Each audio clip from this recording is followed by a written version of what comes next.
Good evening, basketball fans. We are back at Doniphan High School for another night of high school basketball. The Dons and the East Carter County Redbirds tonight in an Ozark Foothills Conference matchup. Keith Bowman here, Bo Blackwell alongside, and we're getting close to the start of our JV game. And the Dons JV is 3-2 on the season. Looking for another win here tonight. They won over at Greenville the other night, so they have a 1-0 record in the conference as well. So trying to get another one here tonight. They had the seedings for the Twin Rivers Girls Christmas Tournament today, and as we suspected, the Donettes got the #1 seed. We'll look at that bracket a little bit later on to halftime or between games or something. But they will play. They've changed the dates on that to the 18th, the 19th, the 20th, 22nd, and 23rd, I believe is what it is. So they're going to finish it before Christmas. They actually had it set up to finish it the day after Christmas, but they changed that, I guess, today at the seed meeting. The Donettes got the #1 seed. Of course, the Dons will be playing Monday night in the Clarkton Christmas Tournament. The seedings for the Bloomfield Christmas Tournament are tomorrow. So this would be a nice one to get, and of course it would be a nice one to get for East Carter as well. So they're back in that tournament too. The Redbirds have red uniforms with black trim, white numbers. And the first starter will be #2, Easton Stahl, a freshman. #3, Devontae Bowman, a sophomore. #11, Caden Douglas, a junior. #22, Preston Thompson, a junior. And #34, Maddox Bradshaw, a freshman. Now for the Dons, Coach Hunter Dilbeck. The Redbirds are coached by Benji Stahl. Kyle Pfister, #0, a freshman. Landon Wilson, #1, sophomore. Darren Emery, also a sophomore, #10. Mason Cosgrove, #13, a sophomore. And Caden Plunk, also a sophomore, #42. The Redbirds will go from left to right here in the first half as you watch on whatever device you're watching this on tonight. And Doniphan will go from right to left. Dons Varsity got a win last night over Holcomb. They dropped behind 12-0 at the start of that game and come back and then I think ended up winning by 15. So that got the Varsity back to 2-2 on the season. And the ball is tipped, and it's tipped to Cosgrove over on the right wing. Pfister for three, it's good. Quickly back the other way. Shot up, and it's good by Douglas as the Redbirds got it out in a hurry after a made basket. And we got a travel on Cosgrove in the back court. Redbirds win a 2-2-1 press. And it will be Thompson to throw it in. Gets it in the corner to Bowman, right back to Thompson. He falls down, he goes and picks it up in the corner. Out to Bowman. Douglas drives, kicks it to Bowman, three-pointer on the way, it's short. Ball tipped out front, and it's run down by Douglas. And it's taken away from him by Landon Wilson. Wilson picks it up as he crosses the half line. Gets it over to Caden Plunk. Now to Wilson between the circles. Looks like the Redbirds are playing a man-to-man. Cosgrove hands it to Pfister. Hands it to Wilson. Drives into the paint. Shot up, no good with the left hand. And the rebound comes down to Stahl. Up the floor to Bowman. Bounces it back to Stahl. Ball dribbles back to the center of the floor. We played a minute, and the ball knocked away by Pfister, and he's going to be whistled for the foul. That'll be our first foul in the game. Douglas will inbound. Throws it in the back court. Bowman goes and picks it up. He gets around. Cosgrove goes down, puts it up, and it won't go. Ball tipped around. Tipped out, picked up by Emery for the Dons. Gives it over to Pfister. Pfister comes across the half line. You know, did Pfister get to play in that first game that we done against Malden? I don't remember him playing. Been too far behind. I can't remember now. But he's out there now anyway. And the ball taken away. Stahl going down, and come back behind him is Landon Wilson, and he steals it back. Heads back the other way. Drives in, puts it up, and we're going to have a blocking foul called on Bradshaw. Landon Wilson will go to the free throw line. Dons lead 3-2, 5:21 to go in the first quarter. Wilson's free throw is long.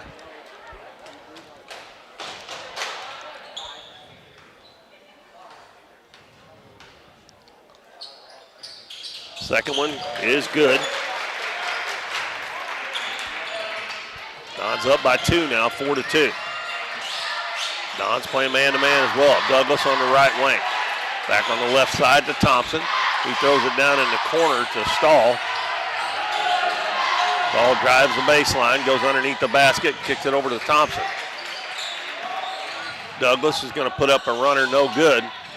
And the rebound is by Bowman, and his shot blocked, and the Dons come out of there with it. Plump drives, cut off, shot up and good. Shot it over Bradshaw.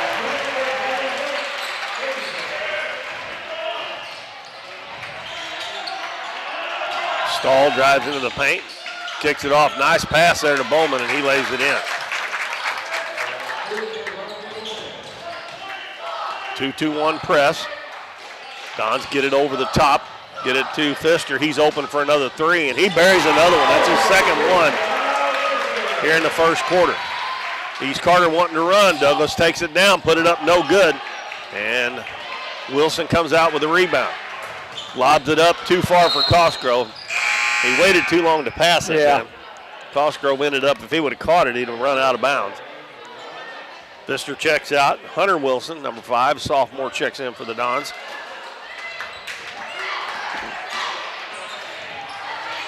Stahl guarded closely by Wilson. Head of the key, Douglas. Over to Bowman on the left wing. Into Thompson. He kicks it back out to Douglas at head of the key. Back to Thompson at the free throw line. Kicks it out to Stahl for 3. That one is short. Plump gets the rebound for the Dons. He'll bring it up, throws it up the floor to Cosgrove. Cosgrove 1-on-4, and Bowman takes it away from him on the pass. Back the other way. Bowman passes ahead. Douglas drives baseline, stops and pops it short. And Hunter Wilson gets the long rebound. Dons up 9-4. 3:25 to go in the first quarter. Wilson picks up his dribble. Over on the left side to Hunter Wilson. Back to Landon Wilson. And he tries a backdoor pass and is stolen by Bowman. And that was a big-time telegraph on that pass. He tried to throw a one-handed bounce pass. Bowman checks out. Number 12, Grayson West, the sophomore, comes in for East Carter.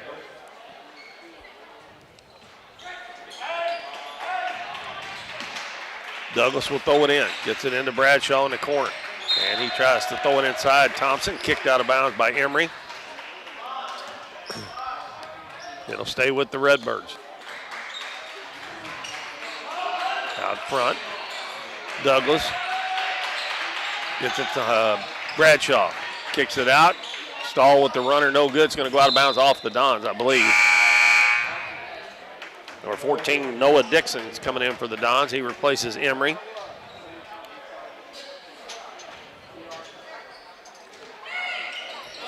Oh, they get it in. Bradshaw's wide open. He missed the shot.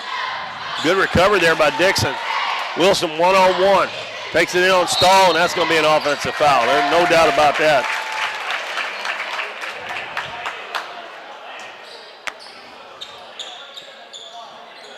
Yep, that was an easy call there.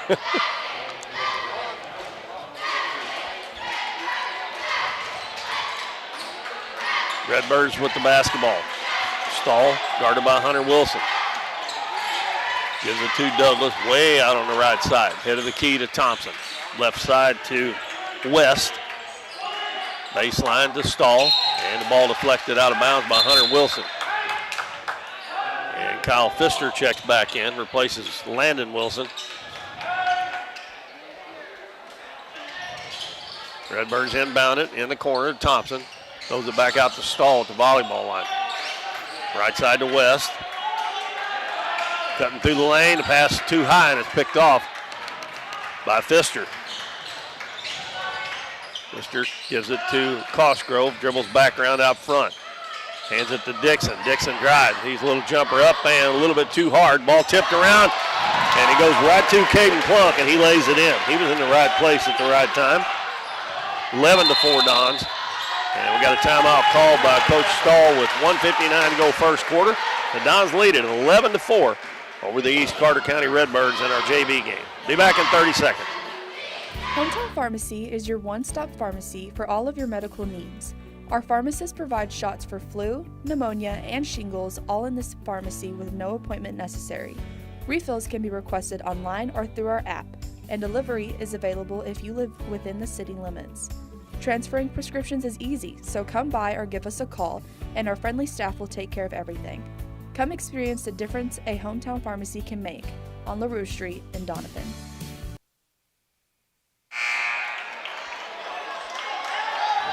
Welcome back to the Bill L. Wright Gymnasium in Doniphan. We have played almost 5 minutes, well, actually 5 minutes and 1 second of the first quarter of the JV game, and the Dons lead East Carter 11-4. East Carter with the basketball. Stahl dribbles right side, gives it in the corner to Douglas. Back out front, Bowman fakes the shot. Out to Stahl, he drives into the paint, kicks it to Douglas. He's going to shoot a three. That one and rims out. Offensive rebound underneath by Thompson. He's going to turn, put it up and in. A lob pass up the floor by Pfister is way too long, but Doniphan gets the ball somehow or another, and Hunter Wilson puts up the shot inside, and it's blocked from behind, and it'll go out of bounds. I don't know how East Carter kept from getting that ball. I know. Inbounds pass comes to Dixon. Right back to Plunk on the block. Turns, puts it up and in. Caden Plunk off to a good start. Got 6 points here in the first quarter. Bowman passes it to Douglas, puts it up, missed it. They're definitely wanting to run, aren't they? Yes, they are. Don do a good job of blocking out, getting the rebound. They put that score on the wrong side a while ago. Shouldn't it be 13-4? It's 13-6. 13-6, okay. Yeah. Cosgrove drives in, is going to shoot from about 12. It's no good. And the rebound comes down to West for East Carter. Here comes Douglas. And he loses the ball, gets it back out front. Stahl fakes down low. Thompson turns, ball taken away by Hunter Wilson. Good help defense by Wilson that time. Got the turnover. We're down to 40 seconds left in the first quarter. Pfister drives over, gives it to Cosgrove. He backs it out near midcourt. Over to Hunter Wilson. Wilson doesn't take the screen, gives it in the corner. Pfister step back jumper's no good.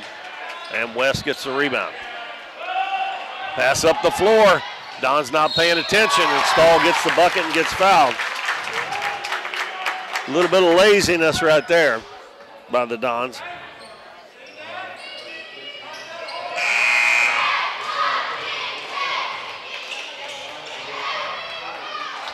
That one is on Pfister. That's his second. Plump checks out. Number 30, Jacob Elston, a freshman, checks in for the Dons. Stahl's free throw is good. That's a three-point play for Easton Stahl. Makes the score 13-9. And a bad pass by Dixon, and a layup's good by Thompson. Lazy pass, boy, I tell you. Dixon in the back court, gives it back to Wilson. Throws it in the middle, intercepted again. Thompson with a steal. Gives it to Stahl, and he is hammered by Hunter Wilson. All of a sudden, the Dons have just kind of fell apart here in the last minute, really.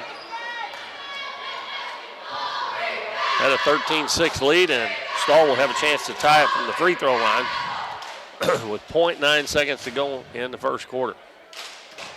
Free throw's good.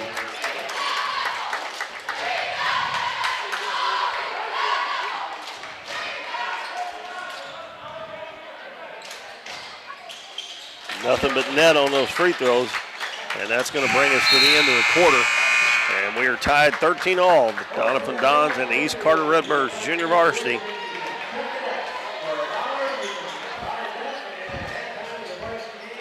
We will be back in 1 minute watching the Dons on Current River Broadcasting. At Mathis Timber, our goal is to provide our landowners with the greatest possible financial return on their timber lands, while not damaging young timber or leaving your property in a mess. We have served Ripley County and the surrounding areas since 1939. We will buy your timber on lump sum total or percentage. We have several references upon request. Contact Craig Mathis at 573-429-0996 and see how Mathis Timber can assist you with all your timber harvesting needs. Casey's on the Current in Doniphan is the place to float this summer, on the crystal clear waters of the Current River. Casey's on the Current offers floating the way you like it, with shuttle services and float times ranging from 3 to 12 hours. And if you want to make it a weekend or a week-long trip, they also have full-service campground and cabins on the river. Come enjoy the beautiful Current River and make Casey's on the Current your floating destination this summer.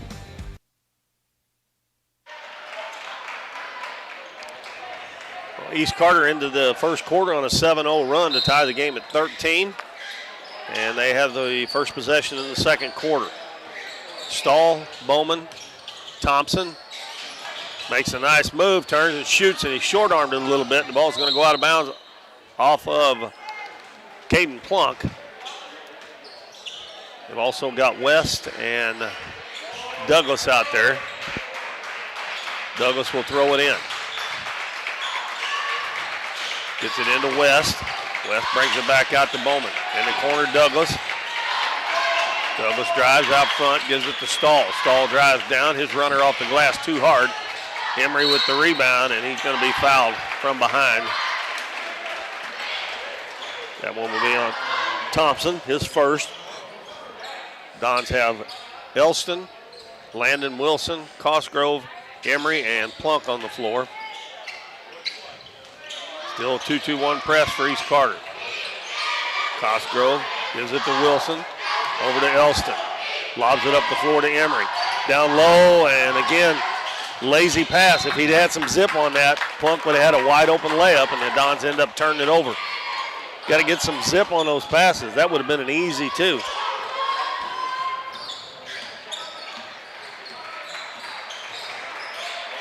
Stahl. Douglas at the head of the key now. Over to Bowman. Bounces in the lane, Thompson, and we're going to have a foul reaching in on Plunk, I believe. And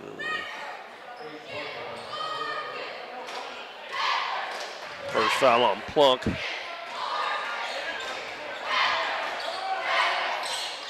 Lob in right underneath the basket, wide open, and Thompson misses the left-handed shot. Cosgrove gets the rebound. Wilson brings it up, drives into the paint. Back out to Emery. Emery bounces it to Plunk at the free throw line. Plunk drives it down. Left-handed hook, good. Quickly back the other way, Douglas drives. Fall-away jumper is no good. Ball tipped around, picked up by Plunk.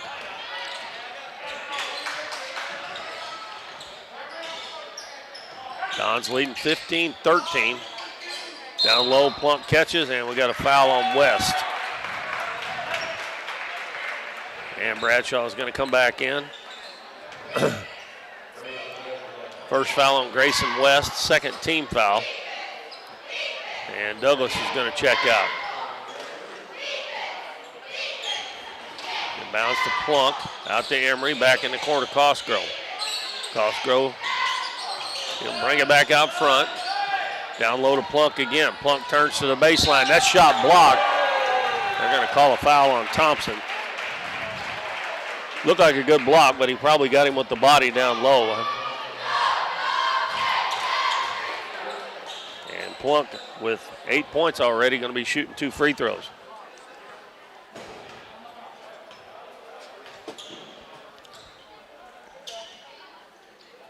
First one is no good.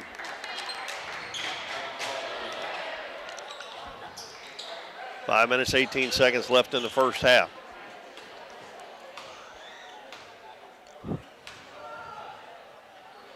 Plunk's second one's good.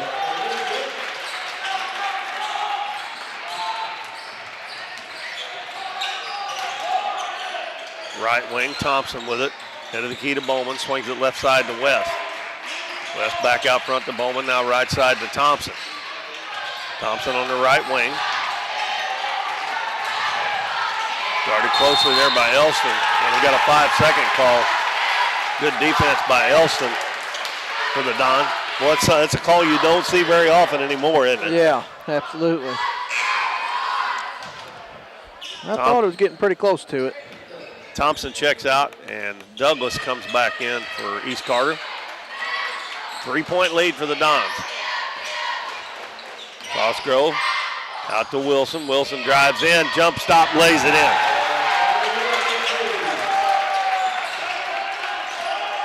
18-13 Dons. Stahl at the head of the key. Left wing to Douglas in the corner, Bowman. Back to Douglas. Fakes the three, kicks it in the corner, Bowman for three. It's good. 18-16. Don's got a 3-on-2 if they take it. Cosgrove fakes the three-pointer. Landon Wilson comes to help out between the circles. Dribbles over to the right side, hands it off to Cosgrove. He spins into the paint, goes up and under with it, and it goes in. What a shot there by Cosgrove. And quickly Bowman back to the other end. Well, they drive that thing hard. Yeah, they do. Even after made basket. West is open for three, and that one's no good. And a rebound to Wilson for the Dons. He brings it up the left side. Goes into the paint, and I think he's going to call a travel on her.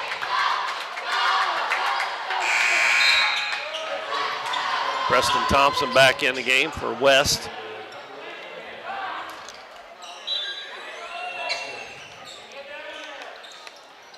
Alston checks out. Hunter Wilson comes back in for the Dons along with Kyle Pfister. 20-16. Dons up with 3:35 to go in the first half. Stahl drives, gets a screen, throws in the middle. Nice hustle there by Pfister, and it's going to go off of Bradshaw, it looks like. That's great defense there. Yes, it was. That was good help because he wasn't guarding that man. He come off to knock it off of him, out of bounds.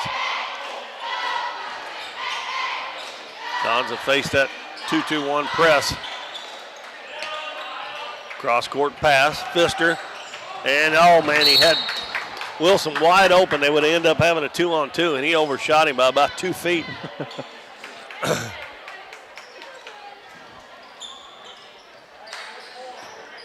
Nice crowd tonight. East Carter not too far away. They always bring a good crowd when they come over to Doniphan. Stahl gets a screen, pick and roll. No, I started to say great catch there, but he ended up losing it out of bounds. Oh, they're gonna say he won it off of Doniphan. Noah Dixon back in the game, and Landon Wilson checks out.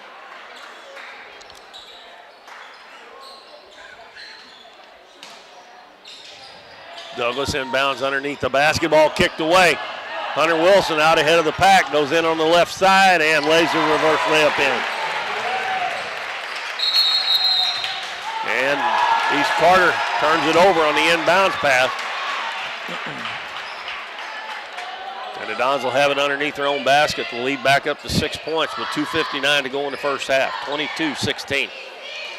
Inbounds pass to Cosgrove, bounces down low, Plump. Turns, shoots, oh, that was an air ball. That looked like it slipped out of his hand. Yeah.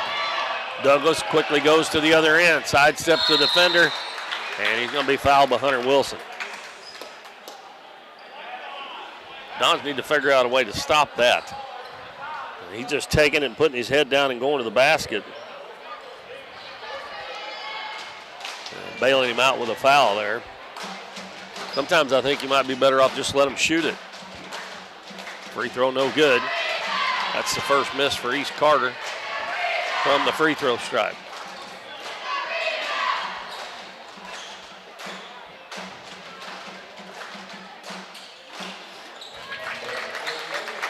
Gets 1 out of 2. Douglas has got 3 points. And the Dons have it this time. They get it to Wilson. Wilson's going to take it in, put it up, no good, but he gets fouled.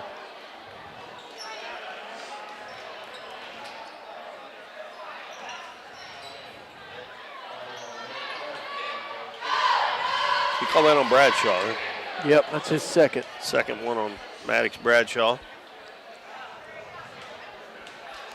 it'll be Hunter Wilson at the free throw line, makes the first one.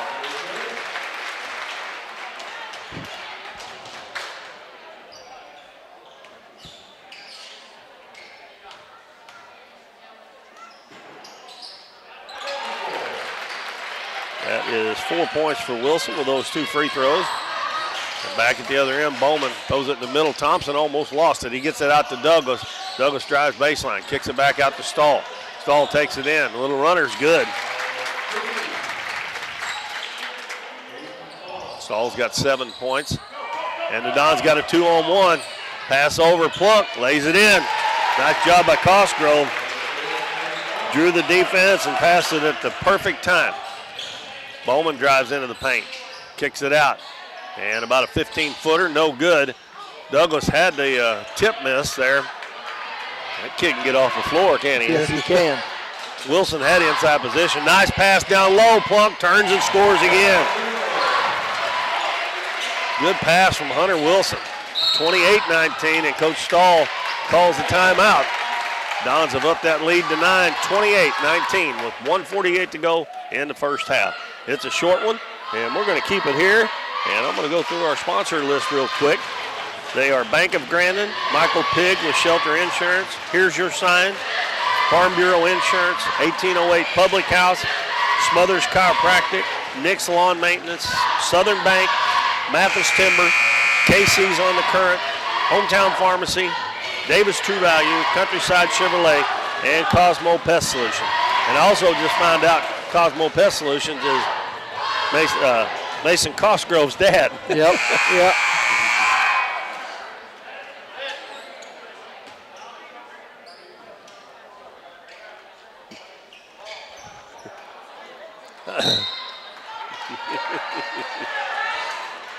East Carter unbounds the ball. Dons up that lead to 9 points.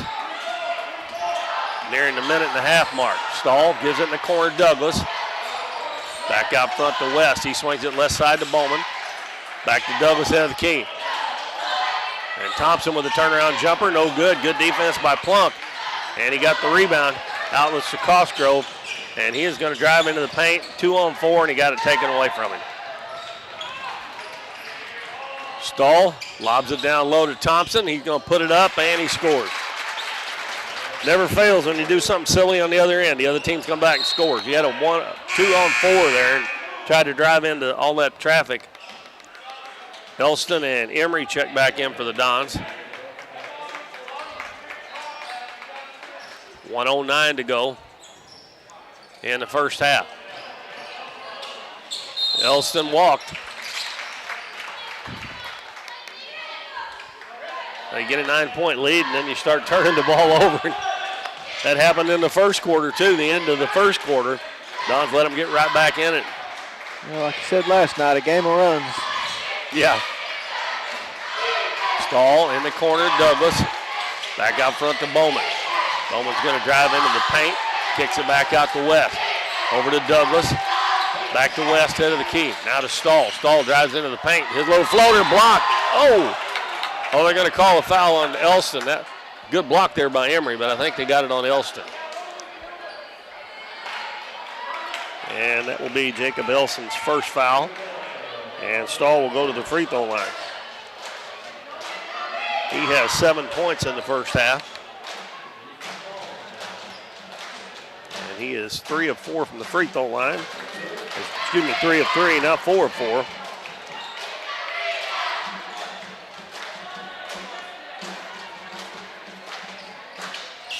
That one is no good, and Douglas goes up above everybody and gets the rebound. Stahl for 3. That one no good, and the ball's going to go out of bounds. Ooh. Say last touch by West. Dons might have got a break there. That looked like that might have been off of Dixon. Now Doniphan's going to call a timeout with 43.7 seconds to go. And next week, the Dons will be playing in the Clarkton Christmas Tournament. They play Monday night at 7:30 against Portageville. And the girls will be at Naylor Monday night to play the Lady Eagles. And then on Tuesday night at Greenville to play the Greenville Lady Bears. And I think I seen where Naylor has will play a half of a JV game and then a varsity game. They were playing somebody tonight, and I seen on Facebook that it said they were playing a half a JV game. So they'll probably have a half a JV game. But now when they go to Greenville, it'll just be one game.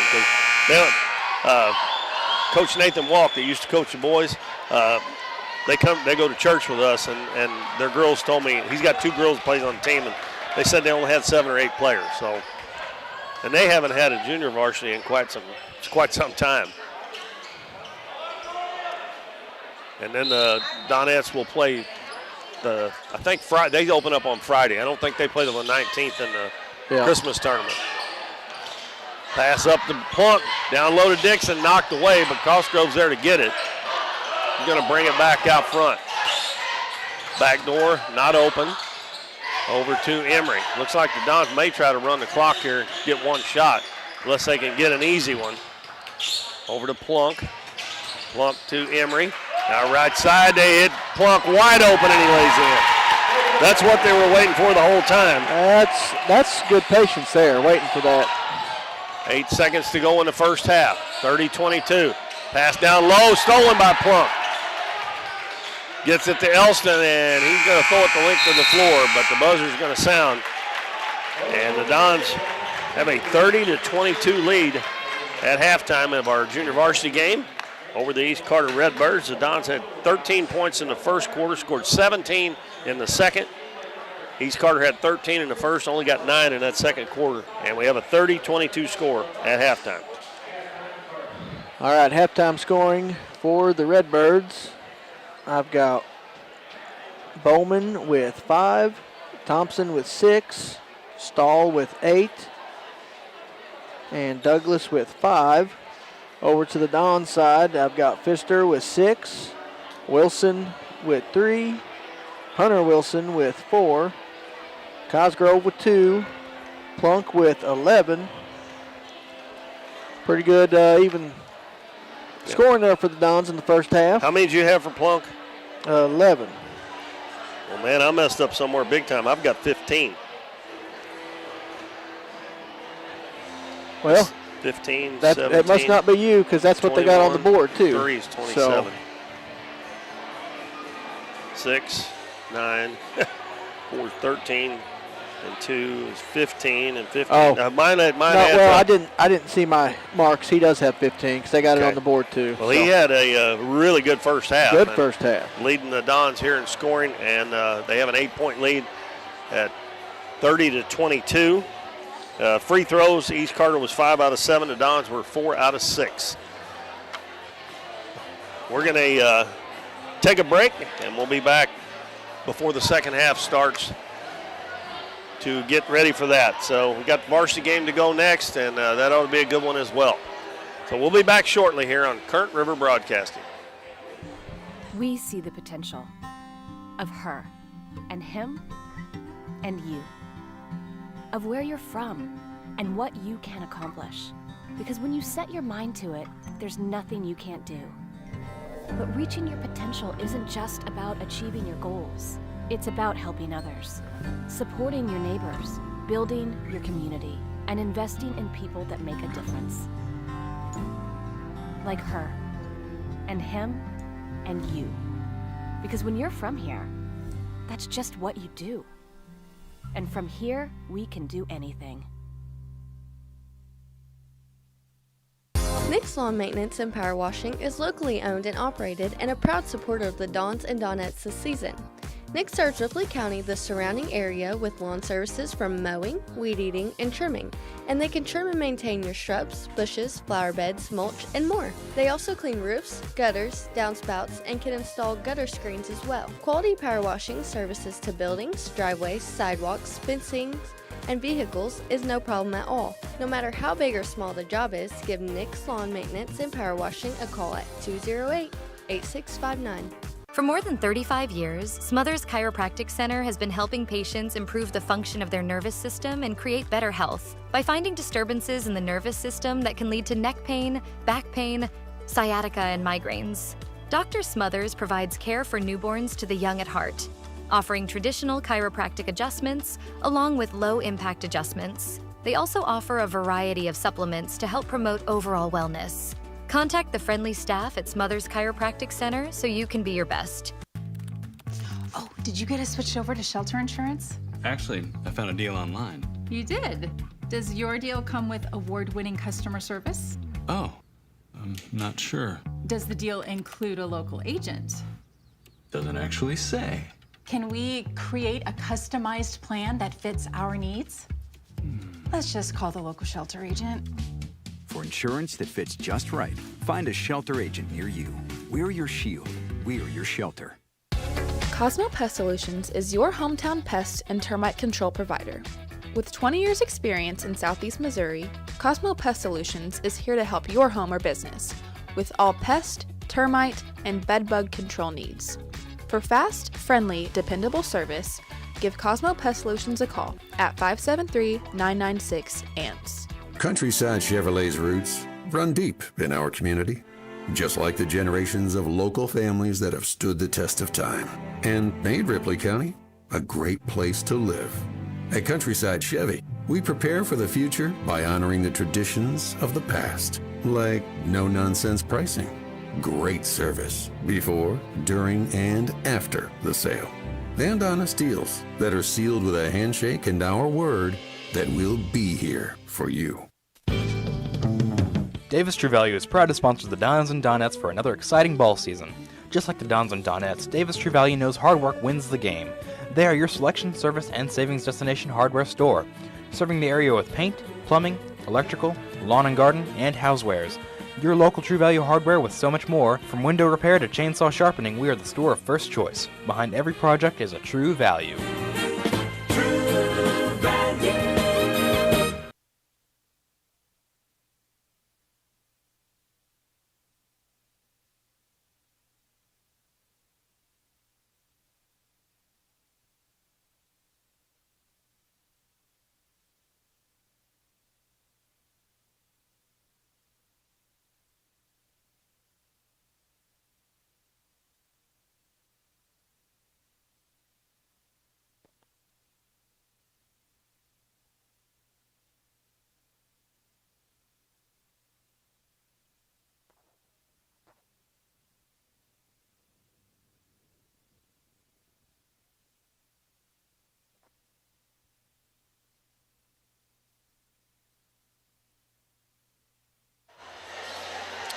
We're back here at halftime. The Dons lead East Carter 30-22 in a JV game. We'll get back on a little bit early here. Bo's going to go over the bracket for the Twin Rivers Girls Christmas Tournament, which begins next Thursday. Yes. And it's Thursday, Friday, Saturday, and then the following Monday and Tuesday, I believe. Yep. So he's going to go over the bracket before he gives you the seeds and the matchups. So this year, it's back to a 16 team. Last year, they had 15. So this year they added Rector, Arkansas in there. So number 1 seed is Doniphan. They're going to play the 16 seed Holcomb on that. That would be Friday at 4:30. 8 and 9 would be Malden and Greenville. That will be at 5:45 on that Friday. Neelyville got the 4 seed. They're going to play number 13 East Carter. Also at 7 o'clock on that Friday. 5 seed is Rector, Arkansas. They got number 12 Dexter. That's at 8:15 on that Friday. And then down to the bottom side of the bracket, we got Kennett getting the 2 seed against number 15 Hayti, and that will be on that Thursday at 4:30. And New Madrid got the 7. They will play Naylor, the 10 seed, at 5:45 on Thursday. And Portageville got the 3 seed. Piggott, Arkansas got the 14. They will play on Thursday at 7 o'clock. And Twin Rivers got the 6 seed and will play Campbell, the 11 seed, on Thursday at 8:15. There's 4 games on Thursday, 4 games on Friday, and then I guess there's 8 games, on Saturday. Yep, then. 8 games on Saturday. It is a full tournament this time. And the Donettes are in the bracket with Malden and, who'd you say? Malden and Greenville. So Malden and Greenville. The 2 winners of those will play on Saturday at 4 o'clock. And the girls are playing Greenville this Tuesday night. If Greenville win that, they would be playing them twice in a week. Right there again, yep. And while we're on that subject, the Donettes play Monday night at Naylor, and that's an Ozark Foothills Conference game. And then they go to Greenville on Tuesday, which is an Ozark Foothills game as well. And they play the Greenville Lady Bears. Now the Dons will be playing Monday night at 7:30 against Portageville down at the Clarkton Christmas tournament. And the Dons will be on A-Corp Sports. And I think you have to go to YouTube to get that, I believe. I don't think it's on Facebook. I think you have to go to YouTube, and you can just type in A-Corp Sports, and that'll come up. So you should be able to watch the Dons there. As far as the girls, I am pretty sure Naylor has a Huddle Cam now. If you don't go to Naylor to watch the game Monday night, you can watch it on Huddle. And Greenville, you have to go to YouTube. Greenville Bears Athletics. Their Huddle Cam, I guess, is not working. They used to have one, but I know I watched the boys play the other night, and I had to go to YouTube, Greenville Bears Athletics. So back to this game. The Dons lead 30-22 at halftime.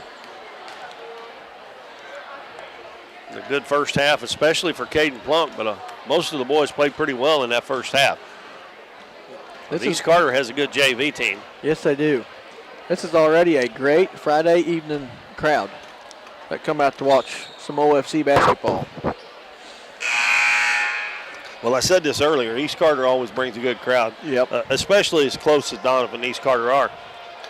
I think Naylor, maybe Neelyville, the only two schools that might be closer to Doniphan than East Carter is. If you don't know, if you're listening from somewhere or watching from somewhere way off, East Carter is in Elsinore, Missouri, and it's about 25 miles from here. All right, the Dons will have the ball. They've got Emery, Landon Wilson, Pfister, Plunk, and Dixon. It'll be Bowman, Stahl, Thompson, Bradshaw, and Douglas for East Carter. East Carter going to play a zone now. They play. Oh, nice backdoor pass. Plunk just threw that over his head. Pfister cutting to the basket, and he scores. Wow, that's a highlight play there. That was really nice. A 10-point lead, and we're going to have a foul away from the ball. It's going to be on Caden Plunk. That's 2 on Plunk. East Carter will inbound underneath their basket. Thought I was going to sneeze. Just getting ready to mute myself. Sometimes it just comes on so fast you can't turn the mic down. Underneath, Thompson misses a left-handed shot. He battles and gets his own rebound. A good hustle by Wilson. He does knock it out of bounds, but him and Thompson dive into the floor, and it'll stay with the Redbirds.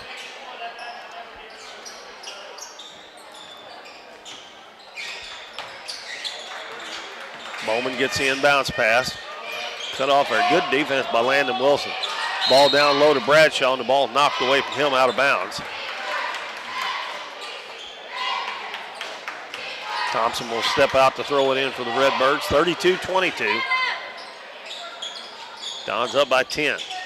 And the pass is too high, and wouldn't that have went out off them if he hadn't went after that? Pfister got it before it got out of bounds. It looked like it would have been off of East Carter. He must have thought he tipped it, touched it barely. Maybe he did, and we just didn't see it. And Stahl travels with the ball. And they kept on playing. They did not hear the whistle, but they called Stahl for a travel. East Carter's going to set up in their 2-2-1. Dons didn't have a whole lot of trouble with it in the first half. Cosgrove in the back court. Down to Emery. Emery drives. Nice catch by Plunk. He's going to turn, put it up with the left hand. It's a good move. Off balance shot. 17 points for Plunk. Lead is 12, 34-22. Bowman drives into the paint, gives it to Thompson. Nice pass, and he missed the left-handed shot. Wilson with the rebound for the Dons.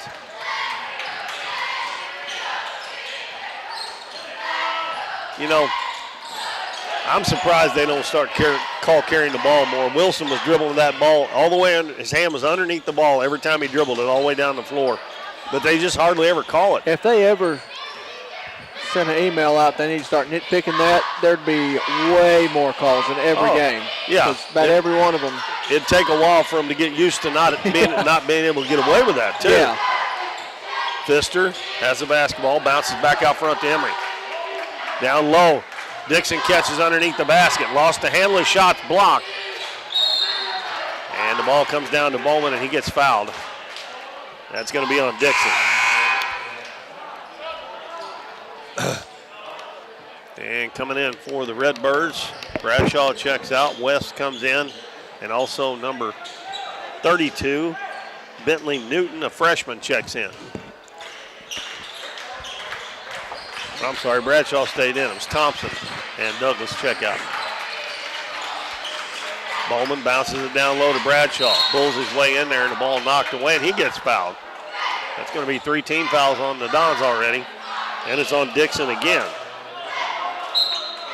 And he's going to check out. Hunter Wilson comes in. Grayson West will trigger for the Redbirds. Gets it into Bowman in the corner. Ball knocked away, and nice hustle there by Kyle Pfister. And Coach Deckard thought that he was going to travel there, so he calls the timeout. And about the time he called the timeout, Pfister got rid of the ball, and the Dons would have had it, but that's only the second timeout by the Dons. Both teams have 3 left. Well, you'd like to say, never mind. Yeah. No, my bad. Yeah. No, I didn't say it.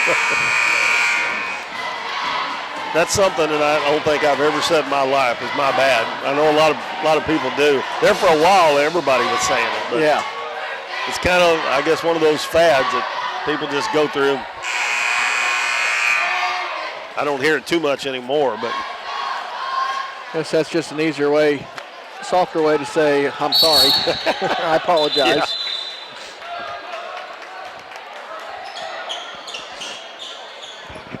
Dons will bring it in. They're up by 12 with 4:54 to go. And the Redbirds are going to drop back. And Douglas came back in the game during that timeout for Bowman. Wilson over on the right side to Pfister. Bounces in the lane, bad pass. And we're going to have a held ball. And it will be going to be, I was thinking Don's had to start the quarter. It's going to be East Carter's ball.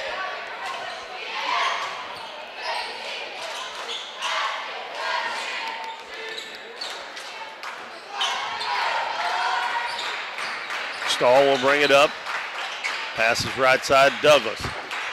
Back out front to West. He swings it left side to Stahl. Stahl drives into the paint. His little runner's up short. Caden Plump with another rebound for the Dons.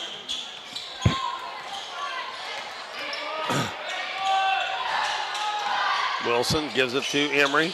Bounces down low. Plump going to turn, put it up again. It won't go this time. Ball kept alive by Emery over to Wilson, and Wilson lays it in. Darren Emery kept that one alive. Now Wilson almost got the steal. Come down on the sideline.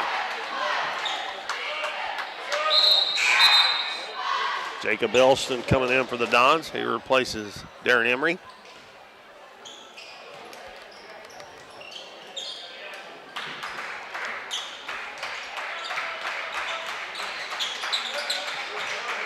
Stahl motions Douglas through to the other side. Now he drives that back, drives to that side where Douglas was. Douglas has it left wing, out front Stahl. Drives into the paint, kicks it to West, out to Douglas. Over to Stahl. Stahl dribbles baseline. Behind the backboard, shot an air ball.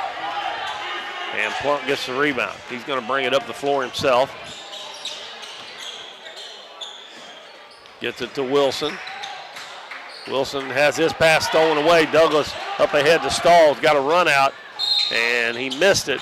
But Wilson's going to pick up the foul. At least he didn't let him make it that time and foul him.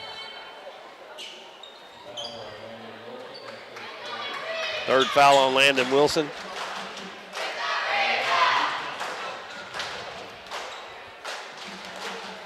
Easton Stahl's got 8 points. Free throw's good. I don't believe he's missed. I think he's 5 of 5 from the free throw line. Bowman comes back in. And West checks out, and Thompson comes in for Bradshaw. Oh, I did it till I jinxed him. Look at that. You done did it. Did it again. It almost never fails, I tell you. And the Dons almost lose it again. In the lane, Plunk, and we're going to have a foul on the Redbirds. Number 32, that is Bentley Newton. That's his first foul. Redbirds will be in the bonus rest of this quarter. Nice save there. Ball loose. Tip to Pfister. Fall away shot. No good. Ball bounced high off the floor. Picked up by Bowman. Up to Douglas. Cut off there by Wilson, and Wilson reaches and fouls him. And that's going to be the third foul on Hunter Wilson. So both Wilsons have 3 fouls. And that's going to put East Carter in the bonus. And it'll be Douglas shooting.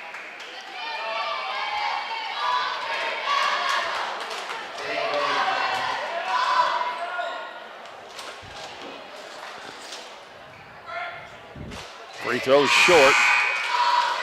Emery comes back in for Hunter Wilson.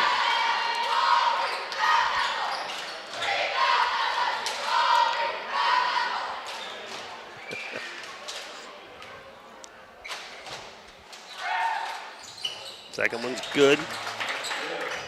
It's 4 points for Douglas.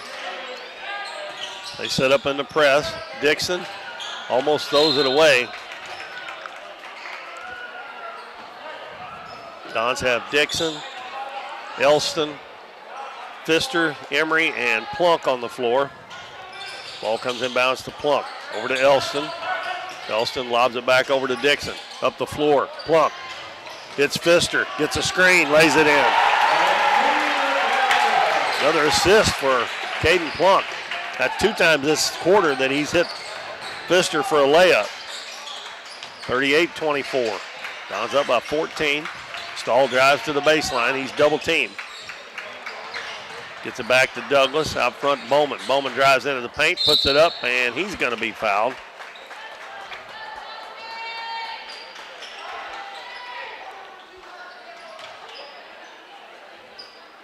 That one is on Dixon. And that's Dixon's third foul. Devontae Bowman at the line, makes the first one.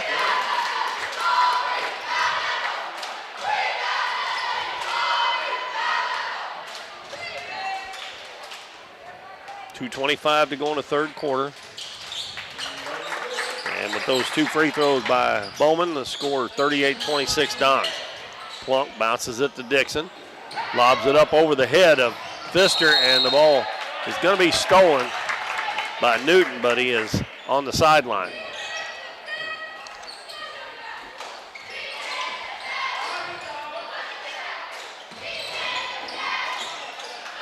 Pfister between the circles, back on the left side to Emery.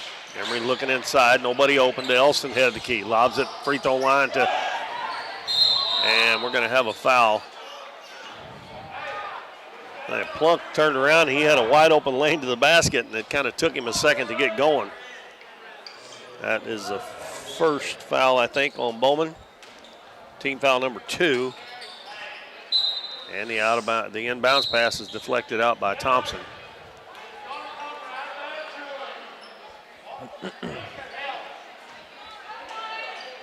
Plunk inbounds to Pfister, long 3-pointer, it's good. That's the third one of the game for Pfister. He's got 13. Douglas back at the other end. Don's up by 15. Bowman goes behind the back, step back jumpers up, and no good. Offensive rebound under there by Bentley. Newton, and shot no good, but they get the rebound back. Now Douglas is going to shoot a 3, and Pfister gets the rebound. Minute and a half left in the third. 15-point lead for the Dons. Elston drives, gives it to Emery on the baseline. Back out front. Elston's open for a 3, and it's good. 44-26 Dons. Pass down low, Thompson puts it on the floor, kicks it back out to Douglas. The stall around to Bowman. Bowman drives, puts it up, and it's short. Offensive rebound underneath, shot put up, no good by Newton. And we're going to have a foul. That foul's on Emery. East Carter back to the free throw line. Bentley Newton, number 32, shooting 2.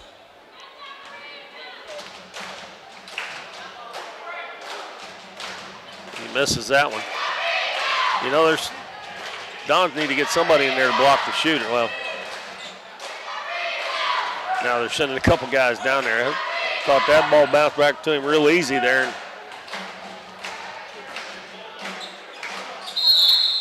And we got a lane violation on Thompson. He did everything he could. They need a little gust of wind to help push him back. Yeah, I don't think the Newton gets credit for a free throw there. That one, he didn't even get that one up. I'm not going to give him credit for one. That might have hurt his percentage there. Pass up the floor. And standing on the sideline is Pfister. Got a little too close over there. 58.3 seconds left in the third. It's an 18-point lead for the Dons, 44-26. Bowman gets the inbounds pass. In the corner, Stahl. High arcing three, hits the top of the backboard. Pass up the floor. Elston bounces across, kicked out of bounds by Stahl. It'll stay with the Dons. Plunk will inbound. Underneath to Emery, he puts it up no good. Battles for his rebound there, but it's going to be picked up off the floor by Duggan. Pass up the floor, nice catch by Thompson, and Dixon strips him, and the Dons come away with the ball. And we're going to have a travel on Dixon.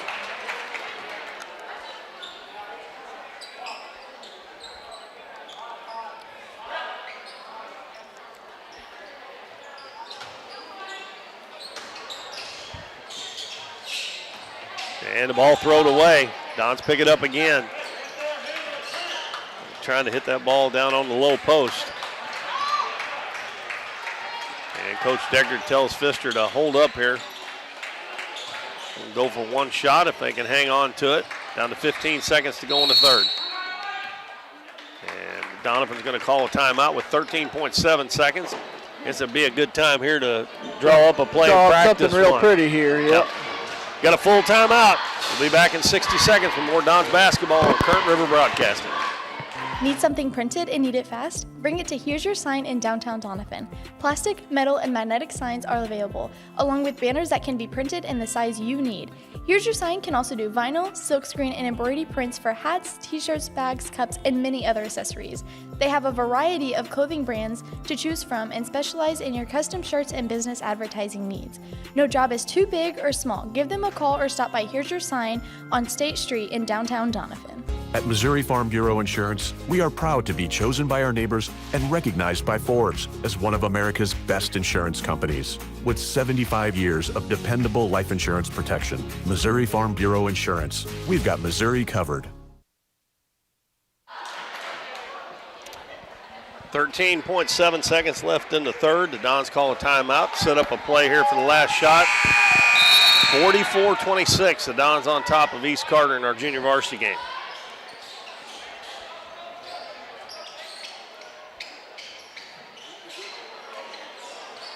Emery will inbound it over on the far sideline from us. And he inbounds it to Pfister with 13 seconds left. Almost taken away, gets it back. Gives it to Dixon. Over to Plunk. Plunk's going to take it down. He puts it up, no good, and the ball's stuck. And actually, I think it's Don's ball. Yep. 1.6 seconds to go. You know how I feel about that. I told you the other night, I think the defense ought to get the ball when it happens. Every time but this time right here. Well, yeah. But yes, I agree. Lob into Plunk, and he can't handle it. And that's the buzzer to end the third quarter. 44-26 lead for the Dons. They held East Carter 4 points that quarter while scoring 14. So we're headed to the fourth with an 18-point lead for the Doniphan Dons junior varsity. We'll be back after this 1 minute timeout. Stay with us here on Current River Broadcasting. Hometown Pharmacy is your one-stop pharmacy for all of your medical needs. Our pharmacist provides shots for flu, pneumonia, and shingles all in this pharmacy with no appointment necessary. Refills can be requested online or through our app, and delivery is available if you live within the city limits. Transferring prescriptions is easy, so come by or give us a call, and our friendly staff will take care of everything. Come experience the difference a hometown pharmacy can make on LaRue Street in Doniphan. Casey's on the Current in Doniphan is the place to float this summer. On the crystal clear waters of the Current River, Casey's on the Current offers floating the way you like it, with shuttle services and float times ranging from 3 to 12 hours. And if you want to make it a weekend or a week-long trip, they also have full-service campground and cabins on the river. Come enjoy the beautiful Current River and make Casey's on the Current your floating destination this summer.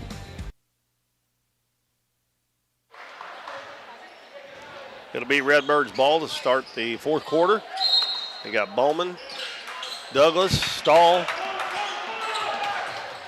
Newton, and a three-pointer by Bowman is good in the corner. They drew that one up. He's got 10 points now. It's his second three-pointer. Dixon's going to drive down for the Dons, sidesteps the defender, puts it up, and a blocking foul. He sidestepped him just enough, and the foul's going to be on Newton, his second.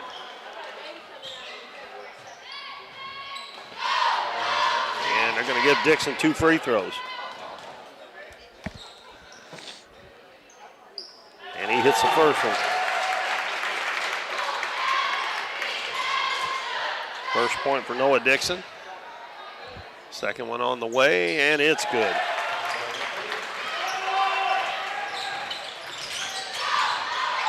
Douglas gives it to Thompson, makes a nice move, and he missed the left-handed layup again. He's kind of been snake bit on those a little bit too. He's had 3 or 4 of those that did everything but go in. Made a nice move. Dixon spins away from the defense, and he's going to be fouled by Newton again. The Dons have Elston, Pfister, Plunk, Dixon, and Emery on the floor to start the fourth quarter. Dons up by 17 with 6:24 to go.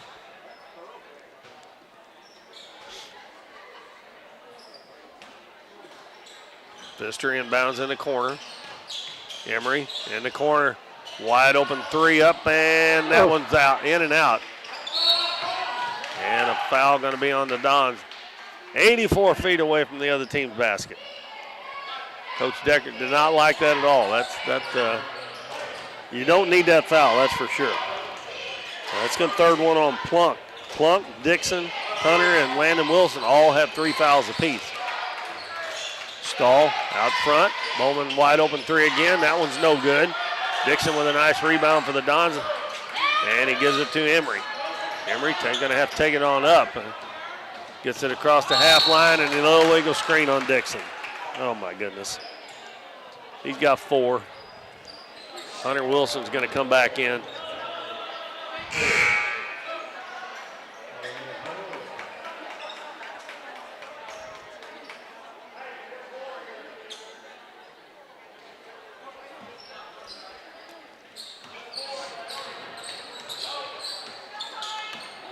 Stahl dribbles to the right side, lobs it in the paint. Nice catch there by Newton, but he missed the shot. But he's going to get his own rebound out in the corner. Throws it out to Douglas. Free throw line, Thompson. Bowman's going to try another 3. That one's no good. And a rebound by Wilson, and his pass is intercepted by Bowman. Every time the Dons get a big lead, they start throwing it away, and they did it again. Lazy passing, and I tell you, another foul on the Dons. Every one of those passes got intercepted with just a lazy pass.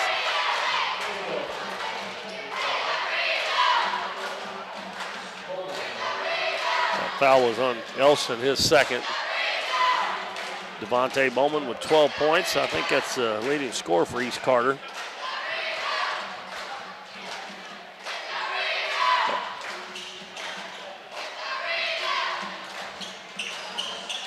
Landon Wilson comes back in for Hunter Wilson.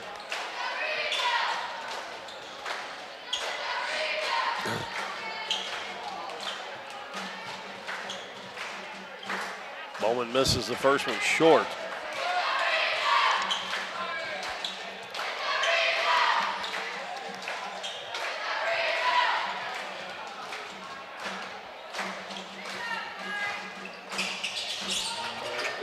That one is good. He has 13. 46-32. And we got a foul on Bentley. And he hasn't been in the game very long, and that's 4 on him. He's got all 4 of them, I think, this quarter. And we've only played 2 minutes and 43 seconds. He might have got a couple of them in the third. Inbounds pass to Pfister. Hits Emery. Emery drives down, runs over the defender, throws it away. No call, but East Carter comes away with the ball. Knocked away, still loose, and Bowman's going to get it, and his shot is blocked. And that's going to be the 4th one on Plunk. I tell you what, Bo, the Dons are going to mess around getting foul trouble here. This game's not over by a long shot, especially if they keep putting them on the free throw line, getting those points with the clock not running. And Plunk's going to have to check out.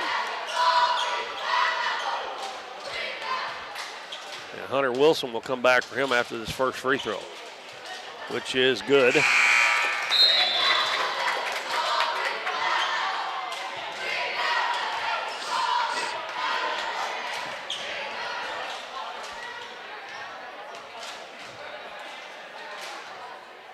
And the Dons have nobody to block the shooter out again. How can you not have somebody in there?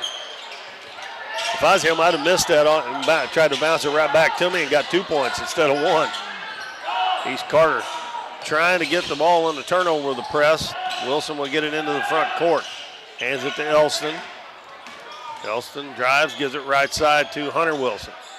Let's see where the Dons go for points now with Plunk on the bench. And another bad pass. Luckily, that one was just batted out of bounds. Dons lead is down to 12 at 46-34. Elston inbounds in the corner to Pfister. Comes back out front.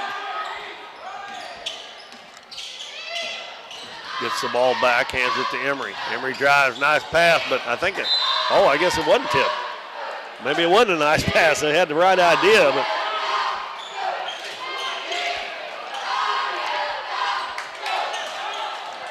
Redbirds got a chance to get it under 10 this trip down the floor.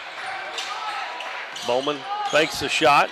He's going to put it up. Tough shot, and he makes it. And got a timeout called. It's a full one. And East Carter has cut the lead to 10, 46-36. And we'll be back here with the last part of this game for you on Print River Broadcasting in 1 minute. We see the potential of her and him and you, of where you're from and what you can accomplish. Because when you set your mind to it, there's nothing you can't do. But reaching your potential isn't just about achieving your goals. It's about helping others, supporting your neighbors, building your community, and investing in people that make a difference. Like her, and him, and you. Because when you're from here, that's just what you do. And from here, we can do anything.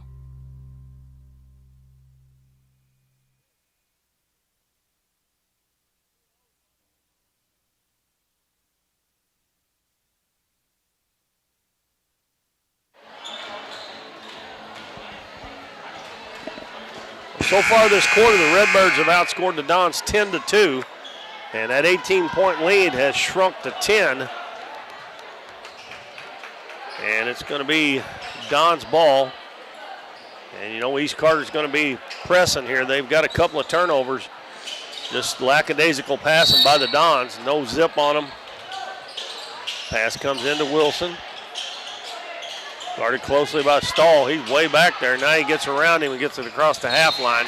And Stahl's going to pick up a foul. And that's going to put the Dons at the free throw line. First foul on Stahl. Oh, they already put it up there. That's the fourth team foul. Both teams will be in the bonus the rest of the game now. Hunter Wilson. How did he hold on to that? that was a lucky break for the Dons right there. That should have been another turnover. And Stahl drives, and he gets fouled, and they'll go to the free throw line. The Redbirds have already shot 11 free throws in this half. The Dons have only shot 2. It's going to be Stahl at the free throw line. Got 9 points.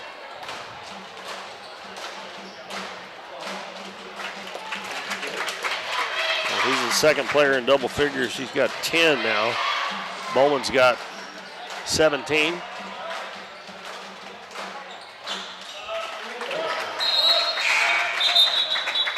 He makes both of free throws, and it is 48-38. Dixon checks in for Landon Wilson. 3:59 to go in the ball game. Elston hands the ball to Emery. He's Carter, not zone pressing this time, of just man-to-man. And the Dons will set it up. They lead by 10. Hand off to Elston. Reverses his dribble. Kicks it out to Pfister. Pfister going to dribble back. Now he bounces it right side to Elston. And a bad pass again. Picked off by Stahl. Pass up the floor. Thompson with a nice catch. Lets the defense run by. He missed it again. And Elston gets the rebound, but I think that might be a held ball. And it'll be Don's ball. Big break for the Dons there. That was good help side defense there by the Redbirds on that last play. And a lob out in the middle is just taken right away. My goodness. Douglas for 3. No good. Ball out of bounds, and it'll be Don's ball. I tell you, Dons are catching some real big breaks here. I mean, that was, you're never going to see a lazier pass than that inbounds pass just a minute ago. That was about the easiest intercepted pass you're ever going to see. And the Dons are going to, oh, I thought that went out off the Dons. They're going to say no. Dons are going to have to take care of the ball here with 3:16 to go. Their lead is 10, and East Carter's had a couple of chances to cut it down and hadn't been able to do it. Wilson gets around Thompson, has it knocked away from behind, and it's going to be off of Wilson.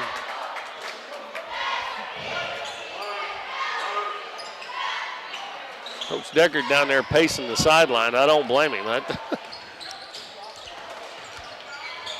Was trying to hand it to him on a silver platter. Bowman's 3 is good. That's 20. And they get another steal. Bowman's shot is short. Ball's going to go out of bounds off the Dons. It's a 7-point game, folks. Landon Wilson and Caden Plunk check back in. Dixon and the Dons only got 4 players out there. Dixon and Hunter Wilson check out. Inbounds pass comes in to Douglas in the corner. Bowman's open again. Air ball. And we're going to have a foul on the rebound on Bentley. And he's going to foul out of the game.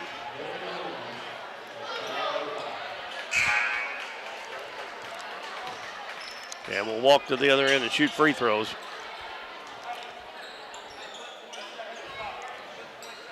And it's going to be Jacob Elston at the line.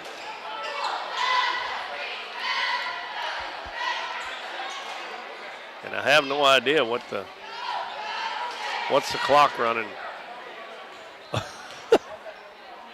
Well, they tell him to put 45 seconds on the clock there because he wasn't making a substitution. You make the first one? Yes. Big point there. 4 points for Elston. And make that 5. 2 big points there. Bring it back to 9. 50-41, 2:40 left in the game. Stahl tied up. Gets it down low. West turns, shoots, and scores. That's all you can do there. No, that was good defense there. That was just a good shot. Wilson has it taken away. Loose on the floor. And ball still loose. Going to be picked up by Emery. Gives it to Pfister. Pfister has it knocked away and stolen from behind by Stahl. Stahl bounces, and the layup's good by Thompson. And the Dons are scrambling. Ball knocked out of bounds by Thompson. This is a 5-point game, folks. 5 points. This has turned into a ball game now. Yes, it has. 18-point lead at start this quarter, and the Dons have just fallen apart. Inbounds pass to Landon Wilson. The Dons are in the bonus. Wilson gets around Stahl. Dribble over the left side. Hands it to Elston. Elston hands it to Pfister. And the ball taken away from Pfister. Bowman with the layup. And he missed it. And the Dons are going to throw it away again. Why would we do that with 2 minutes left? Oh, my goodness gracious. I can tell what's going to happen here. And they're going to score again. Douglas gets out. Why? Oh, my goodness. And it's a three-point game, and I'm telling you, the Dons have just completely fell apart. They've scored 6. They've been outscored 21-6 in this quarter. Had an 18-point lead coming in, and it is 3 now with 1:46 to go. We got a timeout. We'll take a 1-minute break. We'll be back. Stay with us here on Kurt River Broadcasting. At Mathis Timber, our goal is to provide our landowners with the greatest possible financial return on their timber lands, while not damaging young timber or leaving your property in a mess. We have served Ripley County and the surrounding areas since 1939. We will buy your timber on lump sum total or percentage. We have several references upon request. Contact Craig Mathis at 573-429-0996 and see how Mathis Timber can assist you with all your timber harvesting needs. At the Bank of Grandin, your community is our community. Bank of Grandin offers full-service banking for all of your financial needs. Whether you are applying for a loan, opening a checking account, or making an investment, we offer a full range of banking services. Visit one of our local branches in Doniphan, Elsinore, Grandin, Harville, or Van Buren. The Bank of Grandin, serving our community since 1913.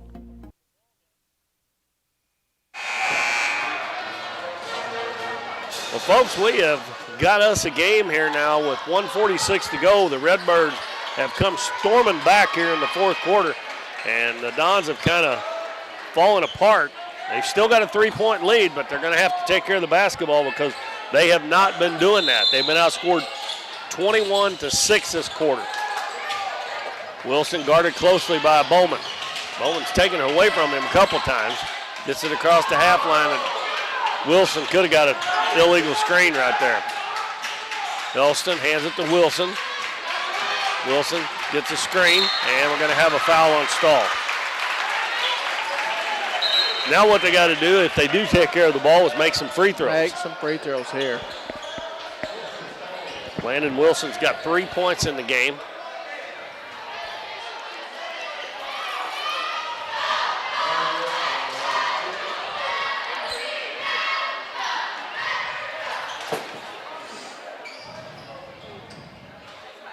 And no good.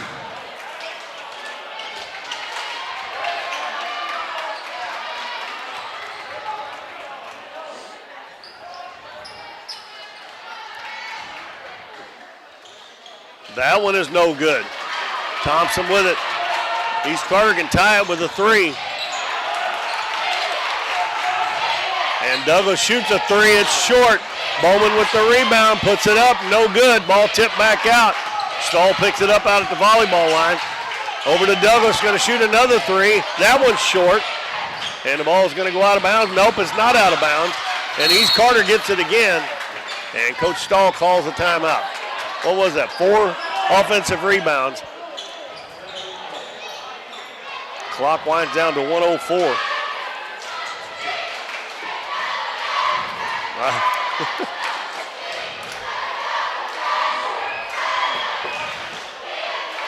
Oh, my goodness. Just a prime example of it's never over. Yeah, you got an 18-point lead at the end of the third quarter. You think you're kind of on cruise control, and that's kind of the way the Dons have played here in the fourth quarter, like they thought they had it. And East Carter had other notions about that. So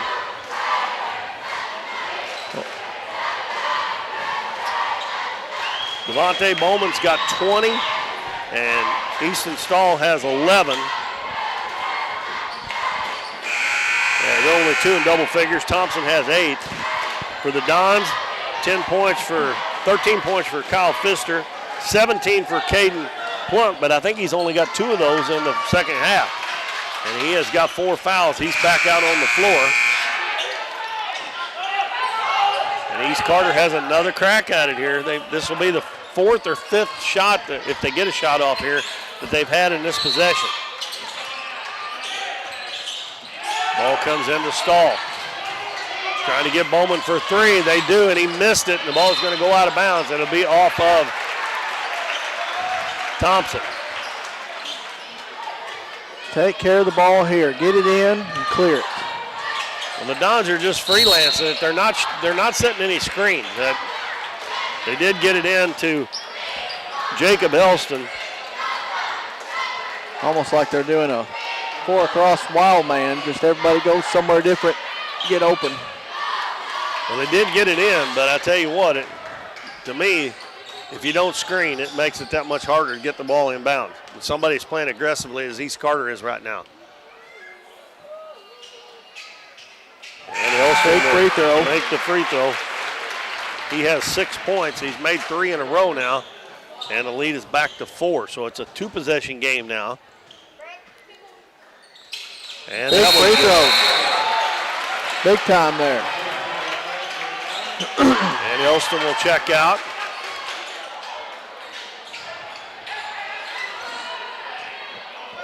.2 seconds to go, 52-47. Don's up by 5. Stahl kept his hands on top of it, and the ball's loose, and we're going to have Don take it away. And we're going to have a timeout called by Coach Deckard. Great hustle by Coach Deckard there to get the timeout. And if the referee hadn't been looking straight at him, it would have been a tie ball. Yep. It would have been a tie ball. Well, we're going to take a 30-second break, and we'll be back with an exciting finish to this one, so stay tuned to Current River Broadcasting. Nick's Lawn Maintenance and Power Washing is locally owned and operated and a proud supporter of the Dons and Donettes this season. Nick serves Ripley County, the surrounding area, with lawn services from mowing, weed eating, and trimming. And they can trim and maintain your shrubs, bushes, flower beds, mulch, and more. They also clean roofs, gutters, downspouts, and can install gutter screens as well. Quality power washing services to buildings, driveways, sidewalks, fencing, and vehicles is no problem at all. No matter how big or small the job is, give Nick's Lawn Maintenance and Power Washing a call at 208-8659.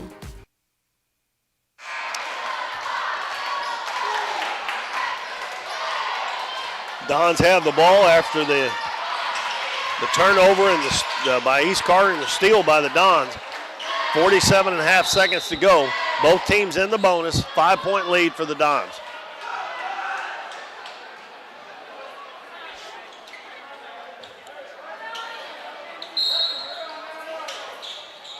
Inbounds pass. Comes in. Nice stop there by Elston, and he's fouled again immediately by Douglas.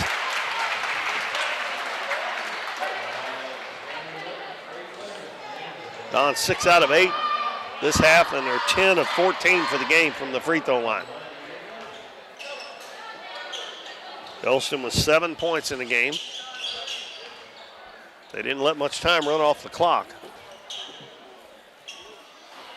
And he makes another one.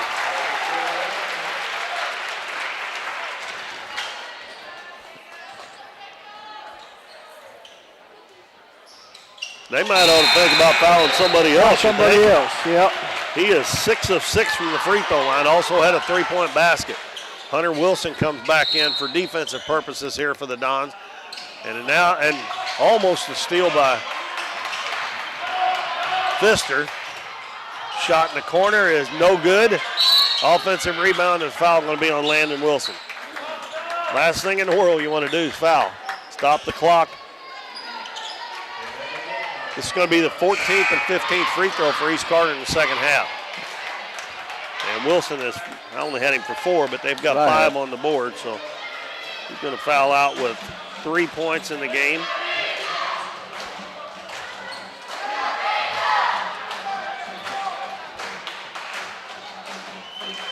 Thompson at the free throw line, missed it.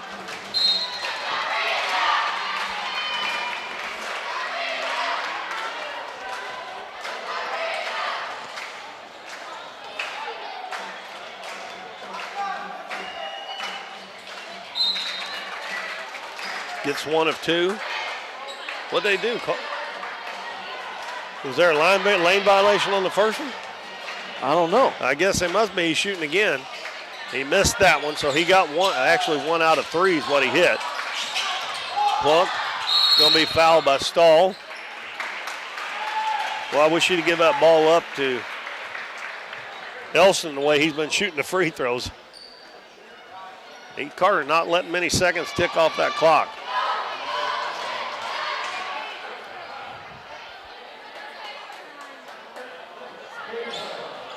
And Caden Plunk, who had a big first half with 15 points, but he's only got 2 in the second half so far.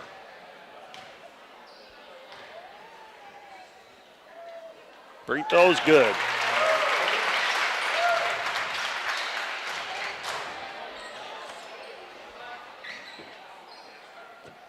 Seven-point lead with 31.5 seconds to go in the ball game. That one is a little bit long. Douglas gets the rebound, outlet pass to Stahl.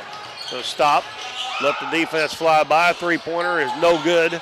Ball tipped around. Elston gets it for the Dons, and he's going to be fouled.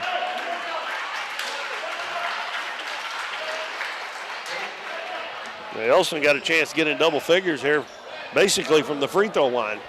He hit a three-pointer, and since then he's 6 out of 6 from the free throw line. Down to 21 seconds. First half went by real quick. Second half hasn't been so quick, has it? And he makes another one. And that gives him 10 points in the game.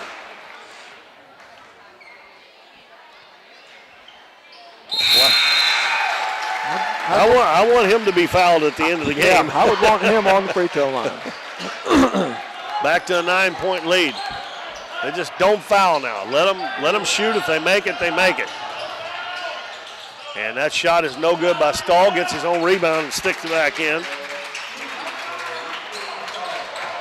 Inbounds pass, and Plunk's going to be fouled. That foul will be on Bowman. Well, Bo, I think that ought to just about do it here. It's 7.8 seconds to go. Plunk can make both of these. He'll have 20 points in the game.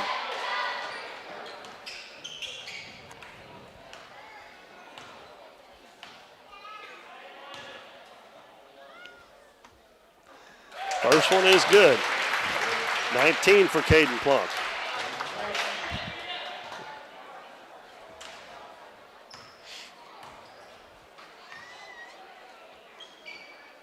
Second one's short. Ball tipped around. East Carter gets it. 58-50. Stahl's going to stop and shoot a three at the buzzer. No good. And the Dons hang on and win 58-50. They got outscored that quarter 24-14, but that 18-point lead held up that they had going into the fourth quarter. They win it 58-50. All right, scoring over for the Redbirds side. I've got West with 2, Bowman with 20, Thompson with 9, Stahl with 13, and Douglas with 6. Over to the Don side, I've got Pfister with 13, Landon Wilson with 3, Hunter Wilson with 8, Mason Cosgrove with 2, Noah Dixon 2, Elston with 11, Plunk with 19. So what was almost a catastrophe, the Dons held on, and they don't ask how, they ask how many. So that's it. That's right. They got enough to win. That's all that counts. Yep. And they go to 2-0 in the conference now with the win over Greenville the other night. So they're 2-0 in the conference, and I believe they're 4-2 on the season now. So that does it for our JV game, and we've got the varsity game coming up shortly. I do want to do something I forgot to do last night. Our camera crew last night, I forgot to mention them. Matt texted me, but I didn't get the text after I got home. Last night we had Lydia Frazier and Evan Cates, and tonight we just have one camera going on because the band is on the stage tonight, so we don't have our camera down in the end zone. So Waylon Kelly, who is actually on the Dons basketball team, he's out injured. He's going to miss the whole year. I think he had knee surgery. So he's running the camera here beside us tonight. I want to say a shout out to him. All right, well, we're going to take a break. We got 10 minutes on the clock, and we'll get back here with about 5 minutes to go before the start of the varsity game, because that's going to be a big one for both teams. I know both teams are looking at the seed meeting for the Bloomfield Christmas tournament tomorrow, so it would be a feather in either one of them's cap to get them a little higher seed, the winner of this game tonight. So Bo and I will be back here in about 5 or 6 minutes or so. So stay tuned to Current River Broadcasting.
Keith Bowman and Bo Blackwell back at Doniphan, and we are almost set for our varsity game, the Dons and the East Carter Redbirds.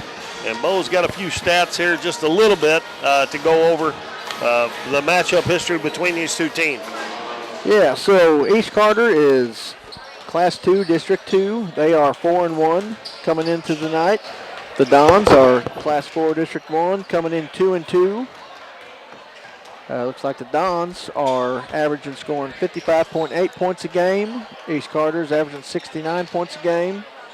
And Dons are allowing 62.5, and East Carter's allowing 49.6.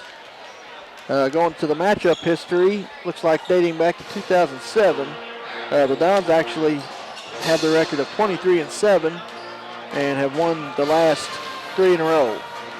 So a lot of history with these two teams. Obviously, they got several opponents being in the same conference. So yeah. And so far, it looks like both teams have not played a team that the other one has played yet. So, well, East Carter, their only loss came to South Iron, and South Iron down a little bit this year, but they're still always good. The tradition they got, and East Carter was in that game for pretty much 3 quarters before they ended up losing. I think they ended up losing by close to 20, but that's their only loss, and they were able to. They beat Alton, I think, up at Van Buren. Yeah, at the Current River Challenge. Shows they beat Alton 64-55. They beat Clearwater 89-41. Then they beat Naylor 71-49. So they haven't really, other than South Iron, had really very much of a tough schedule yet. So we'll see what happens here. The Dons have won 2 in a row, including last night over Holcomb. And the Dons will be back in action Monday night at the Clarkton Christmas Tournament at 7:30. And again, I'll tell you, you can watch that game on A-Corp Sports on YouTube. They are doing the whole tournament. The seed meeting for the Bloomfield Christmas Tournament, which both of these teams are in, is tomorrow.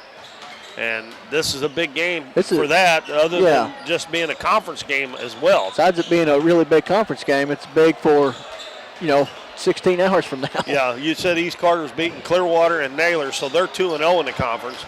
And the Dons have only played 1 conference game, and they're 1-0 as they beat Greenville. So it's a conference game, and it's going to help, whichever one wins, it's going to help their seedings at the Bloomfield Christmas Tournament as well. And the Dons would like to go to the Clarkton Tournament with the win, with the 3-game winning streak under their belt too. And we're about 1:40 away. I need to go through our sponsor list again. Well, I'll better wait till halftime. We're getting ready. Sure, we'll have the national anthem here in just a minute. We'll wait until they get ready to do that.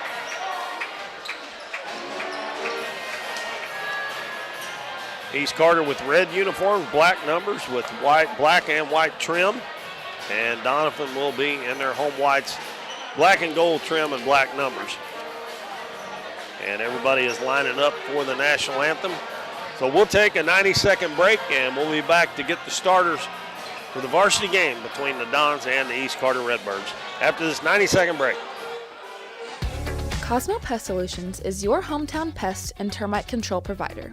With 20 years experience in Southeast Missouri, Cosmo Pest Solutions is here to help your home or business with all pest, termite, and bedbug control needs. For fast, friendly, dependable service, give Cosmo Pest Solutions a call at 573-996-ANTS. Through the years, it's taken all of us to make our community great. We're proud that Chevrolet has been an important part of America's history for many generations. And Ripley County, Missouri, you are as American as it gets. And that's why your friends at Countryside Chevrolet of Doniphan want to say thank you. Thank you for making our country and our community great. Davis True Value is proud to sponsor the Dons and Donettes for another exciting ball season. Just like the Dons and Donettes, Davis True Value knows hard work wins the game. They are your selection, service, and savings destination hardware store, serving the area with paint, plumbing, electrical, lawn and garden, and housewares. Your local True Value hardware with so much more. From window repair to chainsaw sharpening, we are the store of first choice. Behind every project is a True Value.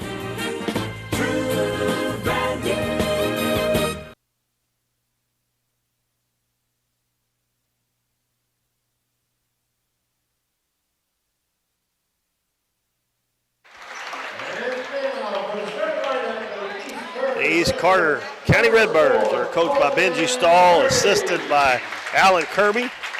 Number 4, Colton Harvey, a senior.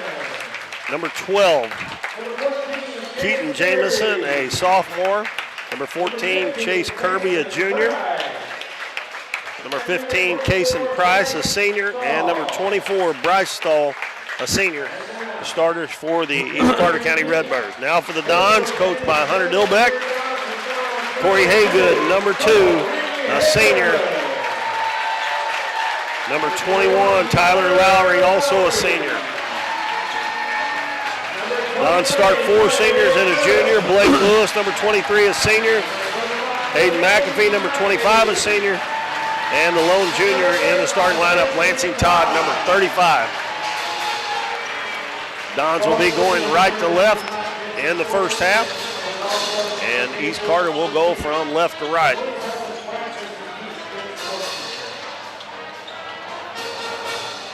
Nice crowd on hand. Bo mentioned that earlier. And far side is almost completely full, and I'd say probably 2/3 of the way full on this side of the gym.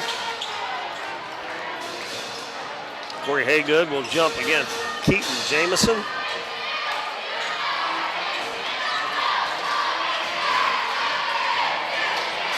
This is what Friday night basketball is supposed to look like, Keith. Yes, it is.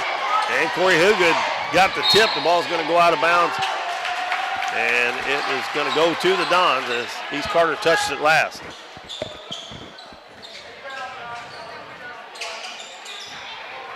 Tyler Lowry will bring it up. East Carter going to start out in man-to-man defense. Passes it to Haygood on the right wing. Out front to Lewis, swings it left side. They hit Haygood in the paint. He goes up with the left hand, missed it. Offensive rebound by Lewis, kicks it back out to Haygood. Drives baseline. He's going to try to go up, and he gets it over to McAfee. He puts it up, missed it. And Lewis again, fighting for it, missed it again. And McAfee gets the offensive rebound. And the Dons will have another crack at it as Todd drives into the paint, bounces it out to Haygood on the left wing.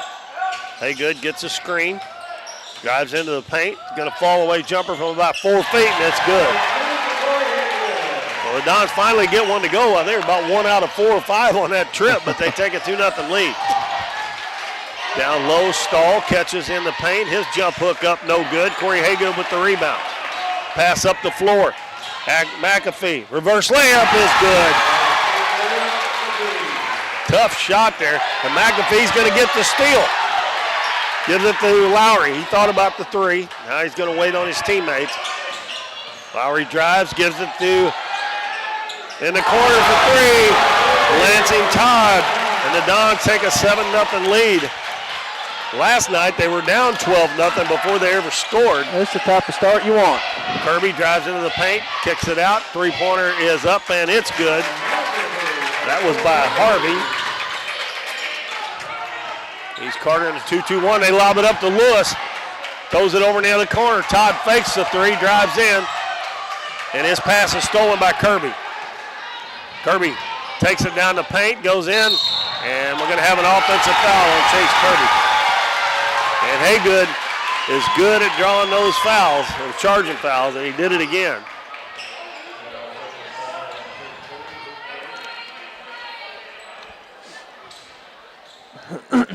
Well, Blake Lewis should have took that ball to the hole while going instead of throwing it across over in the corner.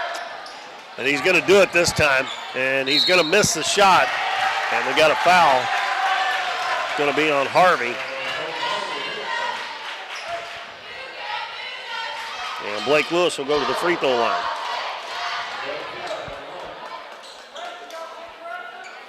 Blake had a really good game last night. Finished with 14 points and all kinds of rebounds. And he cans that first free throw. 8-3. Dons with 6:02 to go in the first quarter. And the second one is good also. And we're going to have almost got a turnover. Ball goes back to East Carter. Full court man-to-man defense by the Dons. McAfee guarding Kirby in the back court. Gets it across the half line. Passes over to Price in the corner. Stall. He's going to shoot a three. That one's short. Air ball. And the ball out of bounds off of Case and Price. And the Dons take it. That was a contested three there. It was way short, too. Dons get it across the half line. Haygood cuts back into the center of the floor. Spins into the paint. Out to Todd. Three-pointer, no good. And this one's going to be on the Dons, I believe, on the rebound. Going to be on McAfee. Or, is that who they called it on? They called it on Blake Lewis. Oh, okay. Over the back.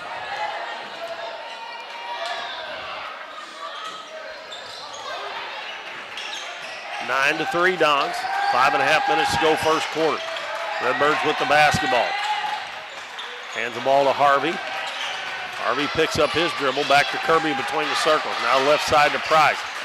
Down low. Jamison turns. Fall away jumper is good. That kid's only a sophomore, and he's really been playing some good ball for these Cards. Lowry underneath the basket. Blake Lewis catches, strips it away from Harvey. Haygood dribbles into the paint. Got to get out of there, and he's tied up, and the ball's loose, and these Cards going to come out with it. Jamison gives it ahead to Price. Price drives into the paint, puts it up, and his shot blocked by Blake Lewis. Price is going to get, and an offensive foul going to be on Jamison as he lowered his shoulder.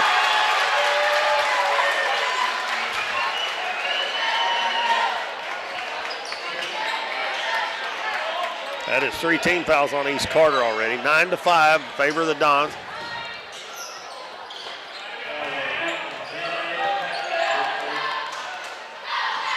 Lowry moves the ball out in the big D in the middle of the floor. Gives it to Haygood, crossover dribble. Little floater up, it's good, and he's going to be called for an offensive foul.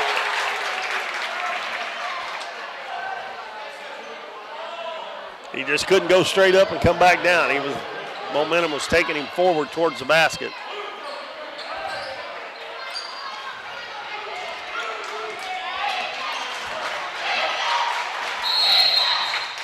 And we got a foul down underneath the basket on the Dons. Somebody run over a screener there. I think it was on Lowry, I believe. Now the Dons have 3 team fouls.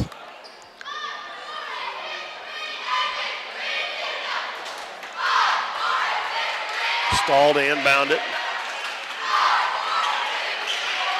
Gets it into Kirby. He posts up. They get it back to him. Out to Jamison. Fakes the shot. Gets his man in the air. He's going to put it up. It won't go. Ball tipped around. And Lowry comes out with it for the Dons. Dons up by 4. About halfway through the first quarter. Lowry backs it out.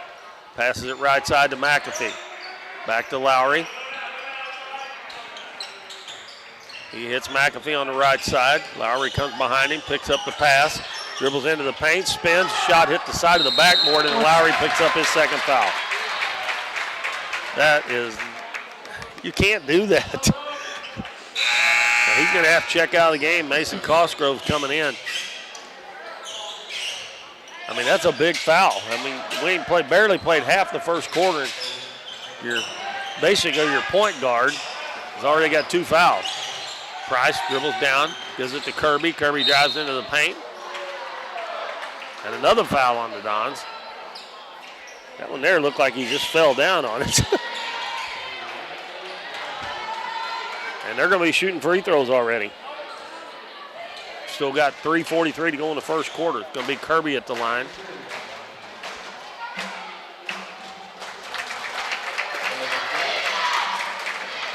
That's Kirby's first point. And he's Carter crawling back here. It was 9-2. Now it's 9-6 with one more free throw for Kirby. And that one bounces around and falls through. Haygood gets that McAfee. He'll get it across the half line, give it back to Haygood. Haygood spins into the paint. Fall away jumper is short. And Blake Lewis takes it away from Jamison and sticks it back in. Sometimes he looks like a man among boys in there, even though he's not that tall. He is strong down low, that's for sure. 11-7 Dons.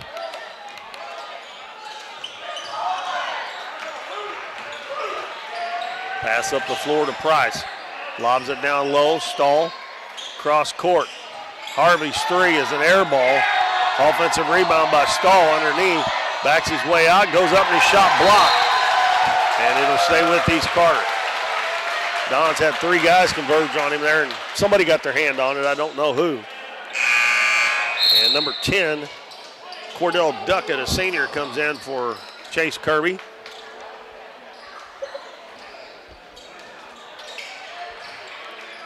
And the pass batted away. Doniphan comes away with it. Haygood one-on-one with Duckett. Goes down, side steps him, goes up, and we're going to have a travel.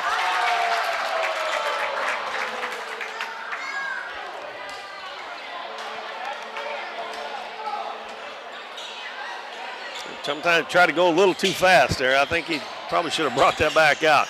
Price drives into the paint, kicks it back out to Duckett. Duckett drives, and he lays it up and missed it. Ball goes out of bounds, and it's going to be Don's ball.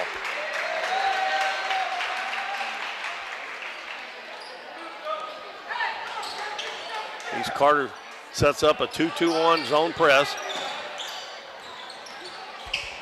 Haygood gets it back over to Todd. Lobs it up to Haygood on the left wing. Drives in, stops and pops, and it's good.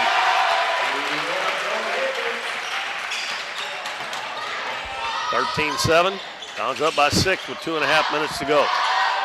Stahl catches on the baseline. He is double teamed, and then he fights through it, and we're going to have a foul on the Dons. They had him in a bad spot there, and they let him split the. That's a second foul on Lewis. Don's getting in some foul trouble. They've already got Lowry with 2. And Bryce Stahl will be at the free throw line.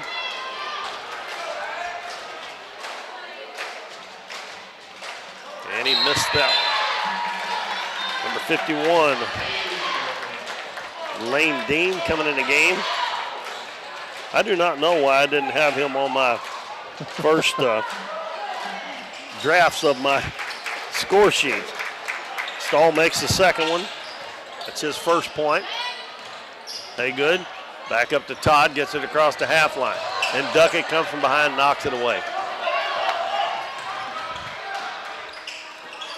Stahl stops free throw line. Nice pass down low, and Jamison sticks it in. And again, you had a silly turnover down here, and they go right down and score. It'll happen every time. I mean, you got to know when you pass up some of their players that there's some of them. Now Cosgrove throws it away. Stahl down low to Jamison again, and he sticks it in. Well, that lead has disappeared in a hurry. He's Carter applying some pressure. Todd open for 3 in the corner. It's good. That'll help. Back at the other end, Price dribbles to the baseline. In the lane, Stahl. Shot blocked, and a foul on Dean.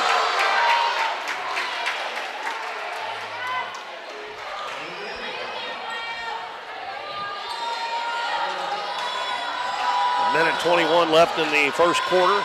Don's up by 4 at the moment. And the free throw is long by Stahl.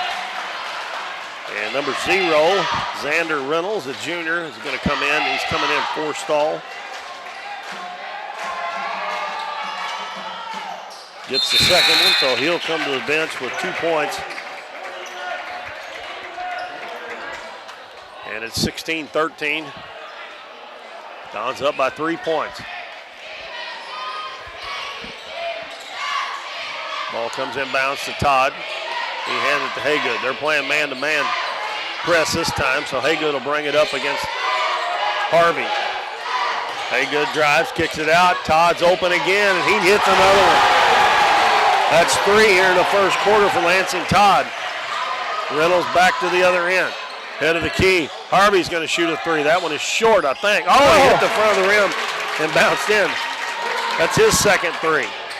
19-16. 50 seconds to go in the first quarter. Haygood calling for Dean to set a screen. Haygood with the basketball. Backdoor pass. Cosgrove knocked away, and the ball touches the out-of-bounds line. And it'll stay with the Dons. Caught a little break there.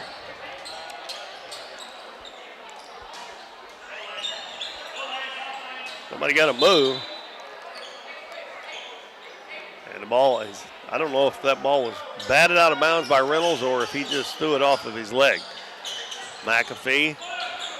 They try to get Todd open again. He fall away jumper. That one is way off. That was not a good shot.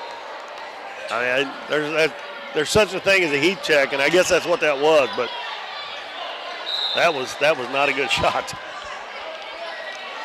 East Carter can tie it with a three-pointer. 29.4 seconds left. Andrew Reynolds will bring it up against McAfee. Over on the left side to Duckett. Bounces in the lane. They kick it out to Harvey. Harvey into the paint, puts it up. No good, but he's fouled.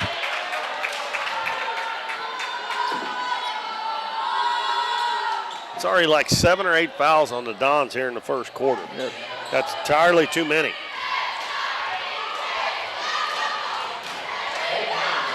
Sometimes you just got to make them make a tough shot, and that would have been a tough one to make, but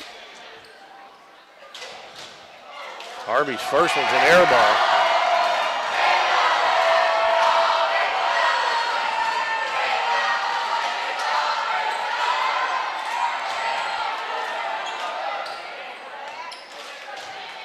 .7 seconds to go. That one is short. And Cosgrove gets the rebound, gives it to Haygood. Don's got 10 seconds here as Haygood comes across the half line.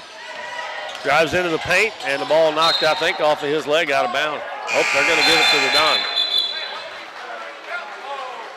I think the Don's got a break there. The trailing official says he didn't see it. Coach Stahl's asking him. So the Dons catch a break. McAfee. And he's going to throw it up. Oh, he threw it way too quick. And the shot is no good. So that's the buzzer to end the first quarter. And that was a good one, 19-16 in favor of the Dons over East Carter. We'll be back in 1 minute on Current River Broadcast. At Missouri Farm Bureau Insurance, we are proud to be chosen by our neighbors and recognized by Forbes as one of America's best insurance companies. With 75 years of dependable life insurance protection, Missouri Farm Bureau Insurance, we've got Missouri covered. Need something printed and need it fast? Bring it to Here's Your Sign in downtown Doniphan. Plastic, metal, and magnetic signs are available, along with banners that can be printed in the size you need. Here's Your Sign can also do vinyl, silkscreen, and embroidery prints for hats, t-shirts, bags, cups, and many other accessories. They have a variety of clothing brands to choose from and specialize in your custom shirts and business advertising needs. No job is too big or small. Give them a call or stop by Here's Your Sign on State Street in downtown Doniphan.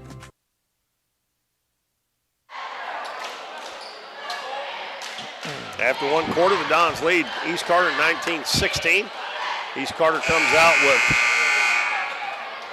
with Reynolds, Duckett, Stahl, Jamison, and number 25. That's Chase Bradshaw. I've got him down for 21, but that's Chase Bradshaw, number 25. East Carter with the ball. Jamison over to Reynolds. Drives into the paint, going to put the jumper up. It's short. The ball's going to go out of bounds. It'll belong to the Dons. Dons have Lowry with 2 fouls, McAfee with 2 fouls out there, and Dean, Todd, and Cosgrove, and Corey Haygood. You would think in a game like this, Haygood may not get much bench time. He drives into the paint. Out in the corner, Cosgrove, 3. That one's in and out. Todd gets the rebound. Back out to Dean. Dean drives, and he walked.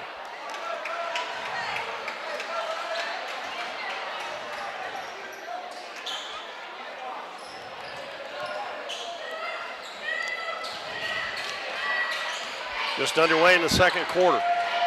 East Carter with the ball, trailing the Dons 19-16. Duckett takes it into the paint. His little runner's up, and it's good. Well, it's a 1-point lead for the Dons. Cosgrove met by Stahl in the back court.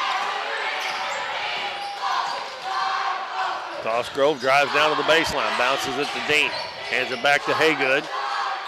Haygood drives into the paint, out to Todd. He's open again. That one is no good off the back of the rim. Duckett with the rebound. And he's fouled by Haygood. Now Haygood's got 2. I just said to Bo when we were off air there that foul trouble is going to get the Dons in trouble in this game because that's the third starter with 2 fouls. And we just started the second quarter. Jamison with the ball, almost stolen by Todd. Bradshaw takes it in, kicks it out to Duckett in the corner. Jamison's open just inside the free throw line, knocks it down. And East Carter takes the lead.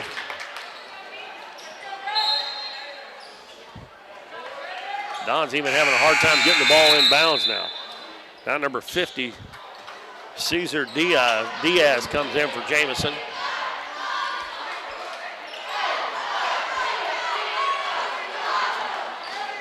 6.5 minutes to go in the first half. East Carter leading 20-19.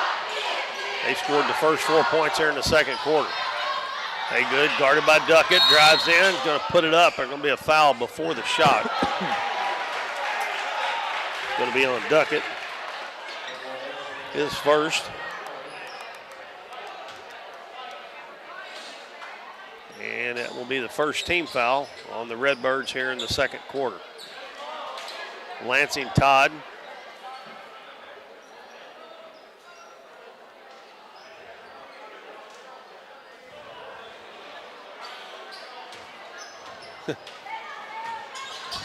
Bounce to Cosgrove. Takes it back out front to Todd. Todd guarded by Bradshaw. Drives into the paint, ball knocked away from him, and East Carter comes out with it. Nowhere to go. Reynolds takes it back the other way. Drives in, gives it to Stahl on the baseline. His jumper's up is no good. Ball tipped out. We're going to have another foul. That's not good. That's the third foul on Corey Haygood.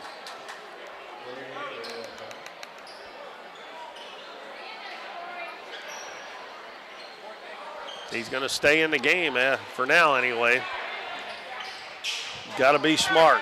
Reynolds out to Stahl. Down low to Diaz. Diaz turns, and he's going to have a tie ball, and it'll be Don's ball. Good play there by Mason Cosgrove.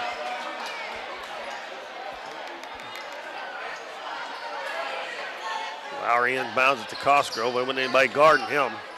Stahl comes and meets him at half court now. Cosgrove drives into the paint, and we're going to have a foul on Stahl, I believe. That's his first. East Carter doesn't have anybody with more than 1, so they're in pretty good shape foul-wise. Can't say that for the Dons, though. Cosgrove gets the inbounds pass, and it's going to go out of bounds off of Cosgrove's leg.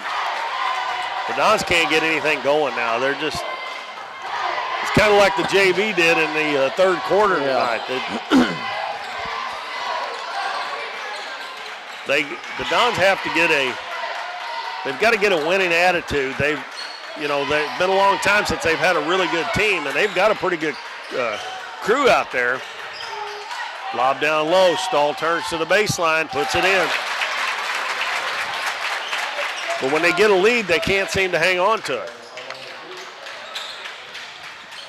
And they were hot to start the game, but they have concealed off considerably. 22-19, 5 minutes to go. Cosgrove, he's open for 3. That one's no good. Nothing in there but red shirts for the rebound. Bradshaw brings it into the front court. Over on the right side, Reynolds drives baseline and Of course, running into Dean's like running into a brick wall, so I don't know, but I would have thought that would have been a foul. Blake Lewis comes back in. I don't know. I know he's got 2 fouls, but boy, I wish he'd have been in there this whole time. Jamison's going to come in for Stahl.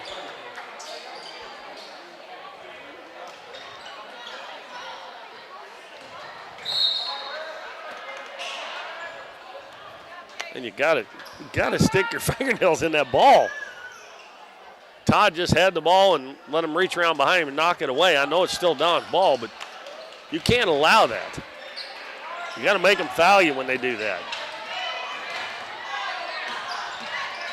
Lowry, guarded closely by Reynolds, gets a screen from Lewis, and then he hands it right to Reynolds. He lays it in.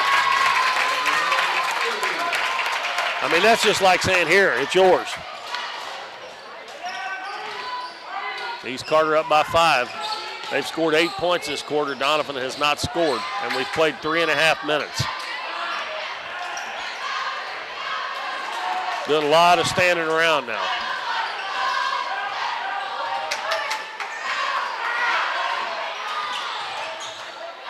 Todd bounces it down to Lewis.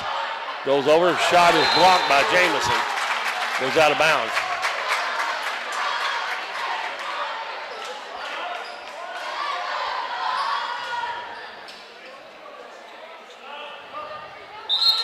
Cosgrove coming back in for Todd.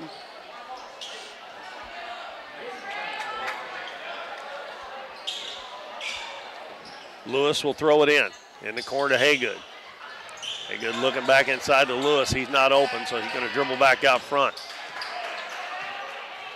Haygood gets a screen from Dean. Takes it to the baseline. Fall away jumper up, no good. And Bradshaw with the rebound. Comes up the floor. Over to Reynolds. They leave him wide open. That three-pointer no good. Offensive rebound by Diaz. Now Bradshaw thought about the three. Spins into the paint. Kicks it back out to Reynolds. Right side to Jamison. Drives in, turns, shoots, and scores. Kind of surprised Coach Dilbeck hadn't called a timeout here. Trying to figure something out because they have not scored a point this quarter. Now we're going on 4.5 minutes. And all the Dons are doing is playing with it out there at the volleyball line. And Lowry has it taken away.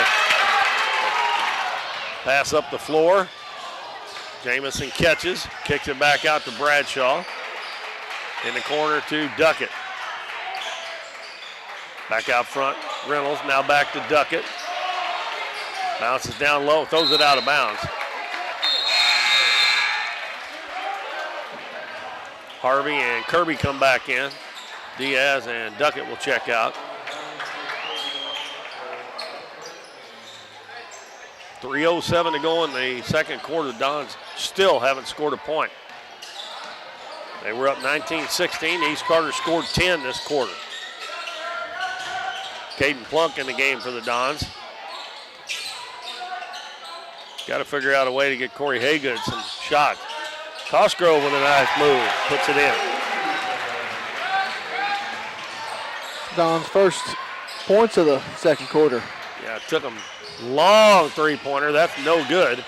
And Cosgrove with a rebound. That was Bradshaw that put that one up. Haygood, guarded by Kirby. Kicks it out. Plunk's going to shoot a three. It's no good. I don't think that's a shot that you want one of your big guys shooting out there. Bradshaw drives, kicks it out to Harvey, over to Reynolds. Reynolds, free throw line jumper is no good. Tried to act like he drawed a foul there. Haygood drives into the paint, goes in, and jump ball. And we got Price and Stahl coming back in with Bradshaw and Reynolds.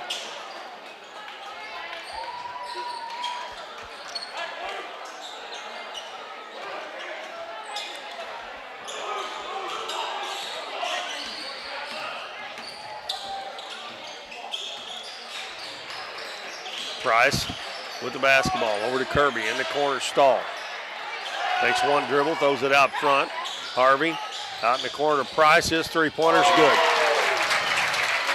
He is actually their best three-point shooter, and that's his first attempt, I believe. Lead up to 8.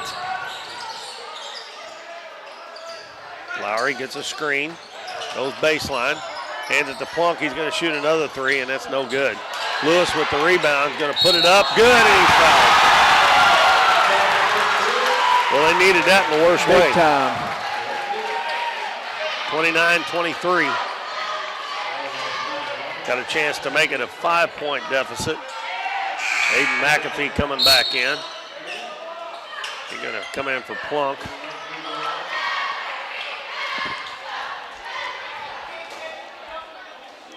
Lewis's free throw is long, and Don's getting an offensive rebound. Lowry steps into a three. That one's off.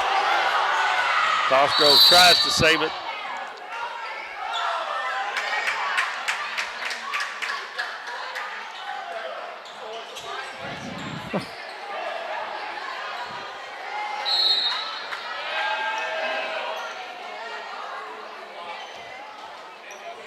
That's the first time I've seen that called this year. They called a flop on on Tyler Lowry there on that three-pointer, just saying that he fell down instead of getting fouled.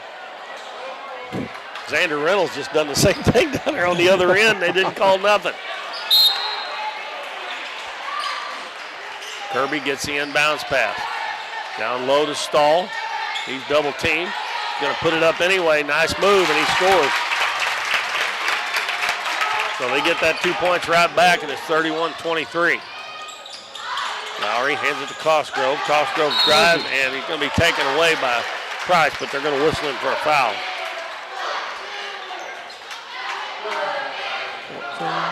15. That is the fourth team foul. Lowry checks out.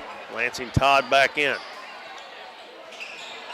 The bounce pass comes in to Cosgrove in the corner. Goes back out. Gives it to Todd. Todd drives, kicks it in the corner. Cosgrove gets it right back. Nope. Ball tipped back to Cosgrove. Out front to Haygood. Almost a steal by Jamison. Cosgrove drives, hands it back to Haygood. Haygood, fall away jumper on the baseline, good. 31-25, down to 28 seconds to go in the first half. Kirby drives over to the right wing. Over on the left side, Price drives into the paint, gives it back to Kirby. Kirby drives into the paint, gets a screen, and he scores. I think they were looking for an illegal screen there, and they didn't get it. Haygood, shot on the baseline, no good, and he gets fouled with 4.4 to go. And he'll be shooting two. Trying to get this back to a 6-point game. Maybe going into halftime. Second foul on Chase Kirby. He's the first player for East Carter with two. And Haygood misses the free throw. Caden Plunk's coming in for Blake Lewis. Don't want Lewis to get that third foul before halftime.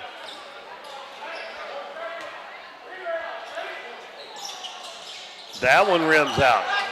Stahl's got it, and they didn't start the clock.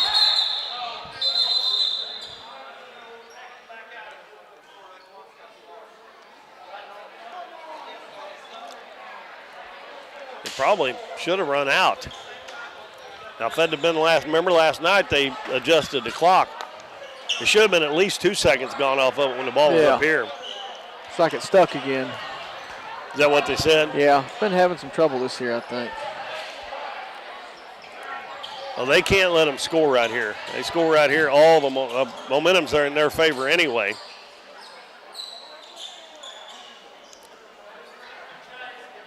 .4 on the clock. I'm sure East Carter's got a play here where they throw the ball up the floor some, I would imagine. They made them throw it in the back court. Nice job there by the Dons, and they're going to have to throw it the length of the floor. And our halftime score is 33-25, East Carter. East Carter scored 17 points that quarter, and the Dons only scored 6. And the Dons trail by 8 going into the locker room at halftime. All right, scoring for the Dons, I've got Haygood with 6, Lewis with 6, Lansing Todd with 9, And Cosgrove with 2. Over to the Redbird side, I've got Stahl with 6. Price with 3. Duckett with 2. Harvey with 6. Reynolds with 2. Chase Kirby with 4. And Jameson with 10. Well, the Dons had a 3-point lead at the end of the first quarter. They actually had a 7-0 lead to start the game, but since that point, they've been outscored 33-18. And East Carter really notched it up brought it up a notch or two on defense. And the Dons, and they're letting them play. I mean, there's a lot of bumping going on. The Dons haven't done a very good job of taking care of the ball. And they took some bad shots as well. So we'll see what they do here at halftime to try to straighten things out and get back in the game in the third quarter. 33-25 is our halftime score. East Carter on top of Doniphan. We'll be back shortly. Nick's Lawn Maintenance and Power Washing is locally owned and operated and a proud supporter of the Dons and Donettes this season. Nick serves Ripley County, the surrounding area, with lawn services from mowing, weed eating, and trimming, and they can trim and maintain your shrubs, bushes, flower beds, mulch, and more. They also clean roofs, gutters, downspouts, and can install gutter screens as well. Quality power washing services to buildings, driveways, sidewalks, fencing, and vehicles is no problem at all. No matter how big or small the job is, give Nick's Lawn Maintenance and Power Washing a call at 208-8659. For more than 35 years, Smothers Chiropractic Center has been helping patients improve the function of their nervous system and create better health by finding disturbances in the nervous system that can lead to neck pain, back pain, sciatica, and migraines. Dr. Smothers provides care for newborns to the young at heart, offering traditional chiropractic adjustments along with low-impact adjustments. They also offer a variety of supplements to help promote overall wellness. Contact the friendly staff at Smothers Chiropractic Center so you can be your best. Oh, did you get us switched over to shelter insurance? Actually, I found a deal online. You did. Does your deal come with award-winning customer service? Oh, I'm not sure. Does the deal include a local agent? Doesn't actually say. Can we create a customized plan that fits our needs? Let's just call the local shelter agent. For insurance that fits just right, find a shelter agent near you. We're your shield. We're your shelter. At the Bank of Grandin, your community is our community. Bank of Grandin offers full-service banking for all of your financial needs. Whether you are applying for a loan, opening a checking account, or making an investment, we offer a full range of banking services. Visit one of our local branches in Doniphan, Elsinore, Grandin, Harville, or Van Buren. The Bank of Grandin, serving our community since 1913. Cosmo Pest Solutions is your hometown pest and termite control provider. With 20 years experience in Southeast Missouri, Cosmo Pest Solutions is here to help your home or business with all pest, termite, and bedbug control needs. For fast, friendly, dependable service, give Cosmo Pest Solutions a call at 573-996-ANTS. Through the years, it's taken all of us to make our community great. We're proud that Chevrolet has been an important part of America's history for many generations. And Ripley County, Missouri, you are as American as it gets. And that's why your friends at Countryside Chevrolet of Doniphan want to say thank you. Thank you for making our country and our community great. Davis True Value is proud to sponsor the Dons and Donettes for another exciting ball season. Just like the Dons and Donettes, Davis True Value knows hard work wins the game. They are your selection, service, and savings destination hardware store, serving the area with paint, plumbing, electrical, lawn and garden, and housewares. Your local True Value hardware with so much more. From window repair to chainsaw sharpening, we are the store of first choice. Behind every project is a True Value. Hometown Pharmacy is your one-stop pharmacy for all of your medical needs. Our pharmacists provide shots for flu, pneumonia, and shingles all in this pharmacy with no appointment necessary. Refills can be requested online or through our app, and delivery is available if you live within the city limits. Transferring prescriptions is easy, so come by or give us a call, and our friendly staff will take care of everything. Come experience the difference a hometown pharmacy can make on LaRue Street in Doniphan. Casey's on the Current in Doniphan is the place to float this summer. On the crystal clear waters of the Current River, Casey's on the Current offers floating the way you like it. with shuttle services and float times ranging from 3 to 12 hours. And if you want to make it a weekend or a week-long trip, they also have a full-service campground and cabins on the river. Come enjoy the beautiful Current River and make Casey's on the Current your floating destination this summer. At Mathis Timber, our goal is to provide our landowners with the greatest possible financial return on their timber lands, while not damaging young timber or leaving your property in a mess. We have served Ripley County and the surrounding areas since 1939. We will buy your timber on lump sum total or percentage. We have several references upon request. Contact Craig Mathis at 573-429-0996 and see how Mathis Timber can assist you with all your timber harvesting needs. We see the potential of her and him and you, of where you're from and what you can accomplish. Because when you set your mind to it, there's nothing you can't do. But reaching your potential isn't just about achieving your goals. It's about helping others, supporting your neighbors, building your community, and investing in people that make a difference. Like her and him and you. Because when you're from here, that's just what you do. And from here, we can do anything. At Missouri Farm Bureau Insurance, we are proud to be chosen by our neighbors and recognized by Forbes as one of America's best insurance companies. With 75 years of dependable life insurance protection, Missouri Farm Bureau Insurance, we've got Missouri covered. Need something printed and need it fast? Bring it to Here's Your Sign in downtown Doniphan. Plastic, metal, and magnetic signs are available, along with banners that can be printed in the size you need. Here's Your Sign can also do vinyl, silkscreen, and embroidery prints for hats, t-shirts, bags, cups, and many other accessories. They have a variety of clothing brands to choose from and specialize in your custom shirts and business advertising needs. No job is too big or small. Give them a call or stop by Here's Your Sign on State Street in downtown Doniphan.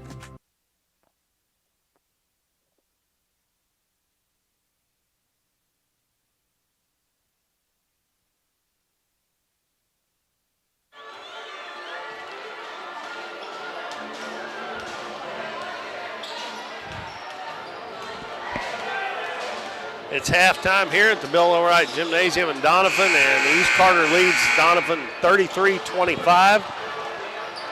We'll give you another heads up of what's going on this next week. Bo and I will not be back for about 3 weeks, I think. I'm not really sure when our first game is after the first of the year. It looks like the boys' first home game after the first of the year. Whoa, man. It's not until January the 13th against Fredericktown. The girls' first home game after the first of the year will be against Thayer on January 6th. So that'll be our next game, January 6th. But as far as this week coming up, a lot of games still to be played for the girls and the boys coming up in the next couple of weeks.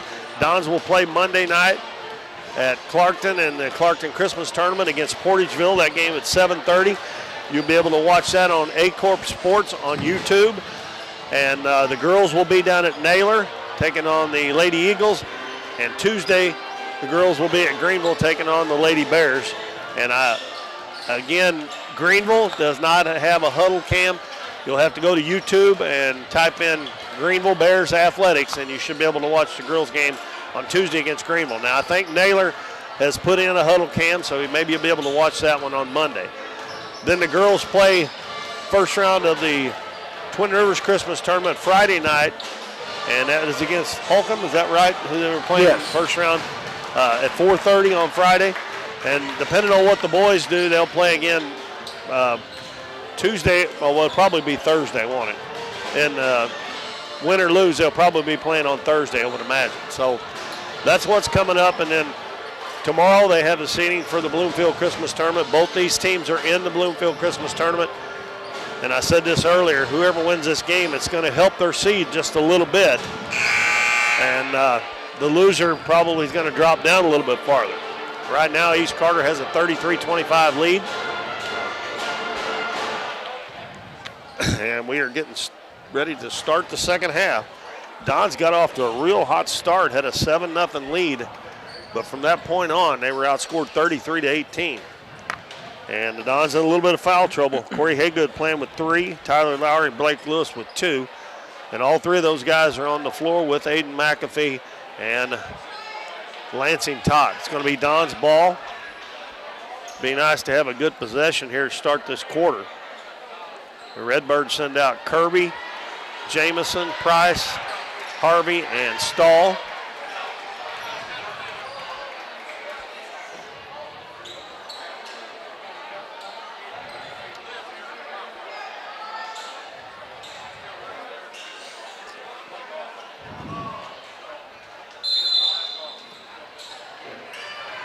And the Dons inbound it to Lowry. Bounces it to Haygood, goes right through his hands, but the Dons catch a break as it goes right back to Lowry. Over to Haygood, left wing. Kirby comes up behind him, almost knocks it away. Todd bounces down low, good pass. Lewis put it on the floor, and he shouldn't have done it. He should have went straight up. If he'd have went straight up, it'd have been wide open. Yeah, had a wide open shot, and he got to bounce at that one time, and then they're going to get an easy bucket on the other end because you Just do like that. How many times? I get tired of saying it sometimes. When you do something silly, the other team makes you pay immediately. If he would have made that basket, they could have set up their press. Instead, they get a wide open shot. Todd with it out front, gives it to McAfee. He hands it to Haygood. Haygood with a nice little hesitation move, puts it up, man. He's fouled by Harvey. And good sportsmanship there. Price and Harvey help Corey Haygood up. That foul is the second one on Colton Harvey. And East Carter doesn't have anybody in foul trouble. Kirby has 2 and Harvey has 2. And the free throw no good. Dons have missed 4 in a row from the free throw line. Second one is in there, and that's 7 points for Haygood. 9-point lead. Dons do set up the press. Redbirds break it pretty easy. Now the Dons back into a 1-2-2 zone. Over to Kirby. Bounces it to Jamison. Gets up in the air and throws it away. McAfee one-on-one. Crosses over to the left side. Goes up. Offensive rebound by Todd, and he goes up and gets fouled. It looked like that McAfee got hammered pretty good there. It's going to be 3 on Harvey. He picked up 2 quick ones. And Lansing Todd at the free throw line.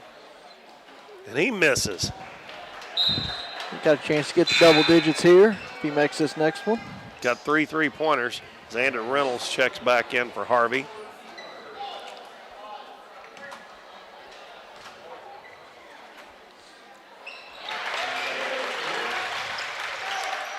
And that does put Todd in double figures with 10.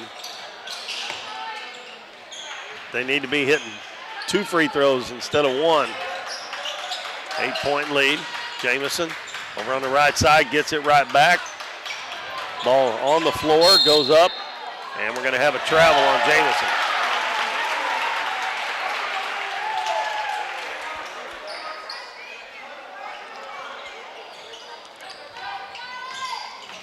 McAfee, guarded by Price, will bring it up himself. Crossover out in the corner. Todd's wide open for 3. That's no good. Blake Lewis with another offensive rebound. Haygood for 3. That one's in and out. Stahl with the rebound.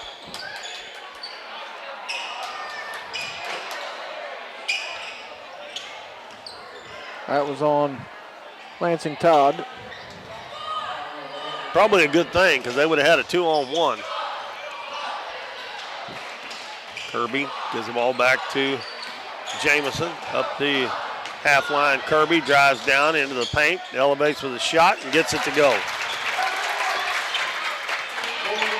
Lead back to 10. 6 minutes left, third quarter.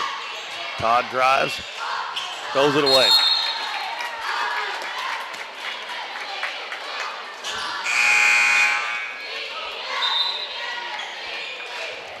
Cosgrove coming in for Todd.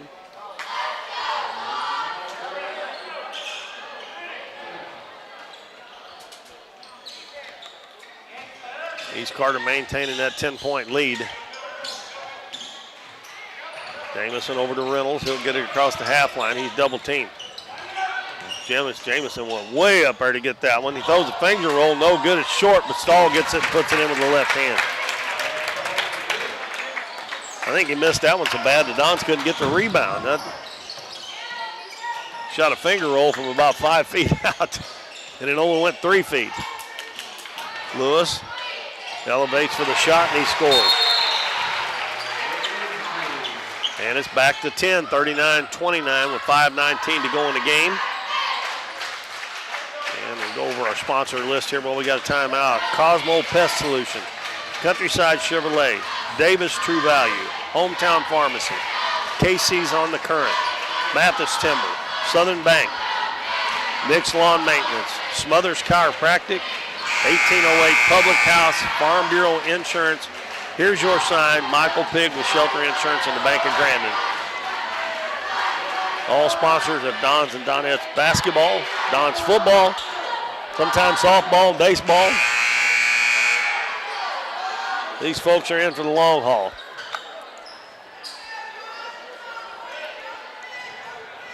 Five minutes, 19 seconds left in the third quarter. And number 50, Diaz, checks back in for East Carter. And he came in for Jamison. Don's full court press. Reynolds lobs it up. Price on the right wing. Back out front to Reynolds. Back to Price in the corner. Well, the middle's wide open there. They get it in there to Stahl. Fall away jumper up, and that rims out. Ball tipped around, and McAfee gets it for the Dons. Lowry stops on the right wing.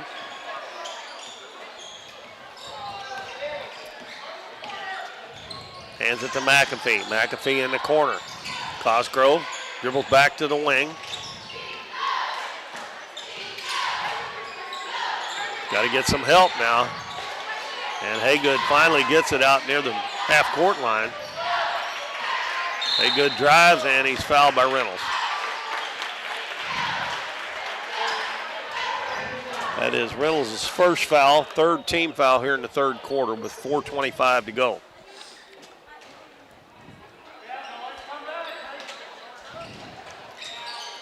Lewis gets it down low, backs his way in, muscles it up and in. Now Diaz is a big boy, but Lewis just pushed him in there. Back to an 8-point game.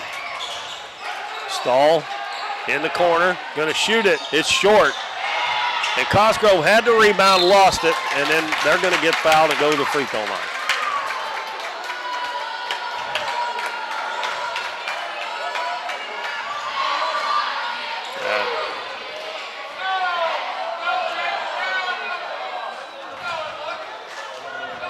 They changed the foul. Dons get a big break there. They call it on Lowry instead of Haygood. Lowry's got 3 now. Reynolds misses the free throw.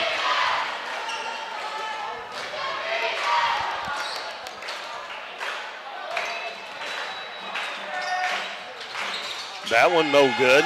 Ball goes out of bounds. Last touch by Diaz, I believe. Well, East Carter missed a couple of free throws. They're only 4 out of 10 in the game.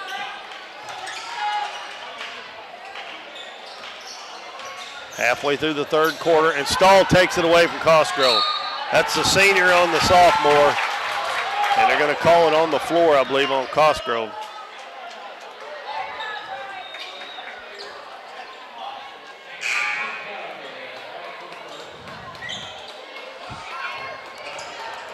Cosgrove checks out, Todd back in. You wonder why that Haygood or Lowry's not bringing that ball in bounds. Yeah, you need your point guard bringing that up. I mean, I know Cosgrove's playing guard, but he was schooled by the senior right there. Stahl made a really nice play. Pass comes in to Price. He's open for 3. It's good. He's shot 2 shots tonight and made both of them from behind the three-point line. Lead back to 11. McAfee out front to Lowry. Lowry drives in, out to Todd, steps into the three-pointer, no good. Ball bounces back to Lowry. Drives in, And we're going to have a foul on East Carter.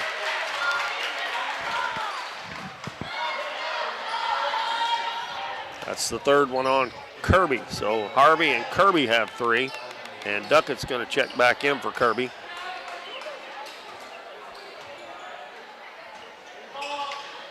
And bounce pass comes into Haygood. Cross court to Todd. Bounces down to McAfee. Underneath to Lewis. Lewis gets his man in the air, puts it up and won't go. And Reynolds quickly up the floor for East Carter.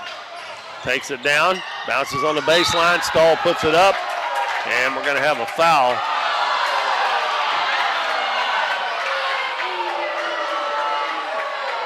I think they're going to count that basket because he just asked the other official if the ball went in.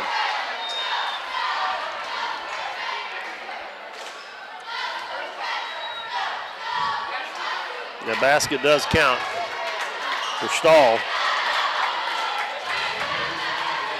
He's got 10. Free throw is good, and he went across the line too soon. That was the third foul on Todd. The Dons may not have anybody left but JV players in there before this one's over. They're about to let it slip away here too. They had it back down to 7 just a couple minutes ago, and now it's back to 14.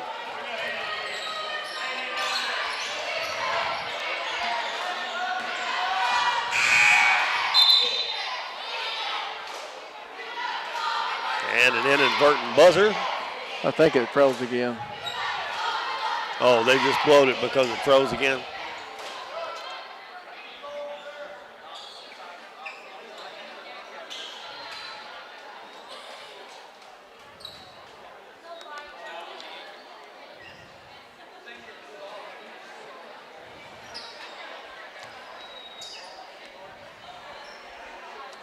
That's what it was. It froze up. They took 5 seconds off the clock. Lowry into Haygood in the back court. And it froze again.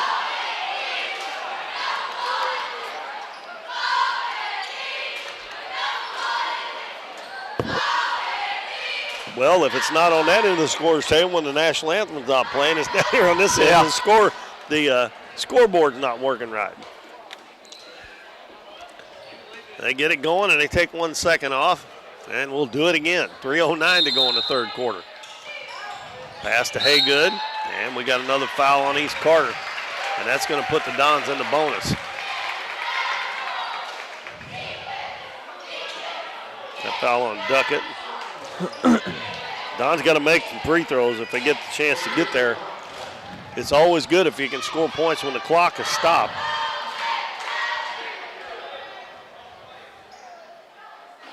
Yeah, no good.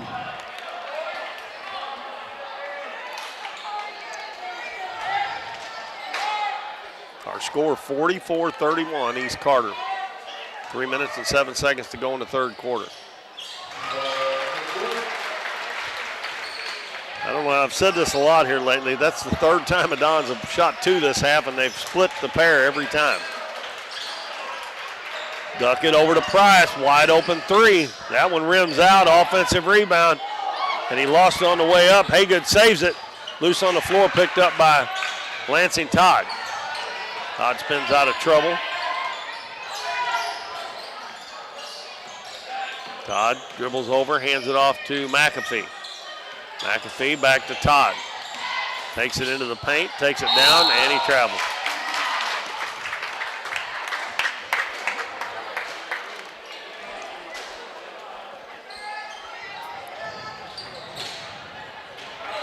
Todd gets a steal, and then it's stolen right back. Pass up the floor, over on the other side, and it's stolen back. Big break there for the Dons. Yeah, neither team wanted it right there. Lowry gives it to McAfee. His little floater up, and no good, offensive foul. Duckett draws the charge on McAfee. Well, it's not like the Dons are not getting their chances. They're getting chances. They're just not taking advantage of them.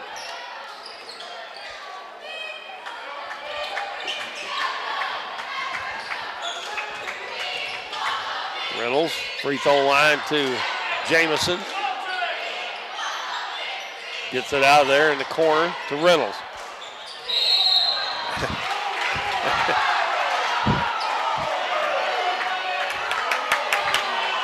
Reynolds kind of acted a little on that one like he did on that shot a while ago. That was a very, very late whistle. That's 4 fouls on Todd now.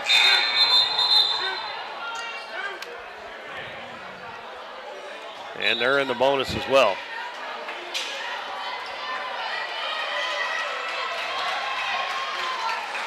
Cosgrove going to check back in.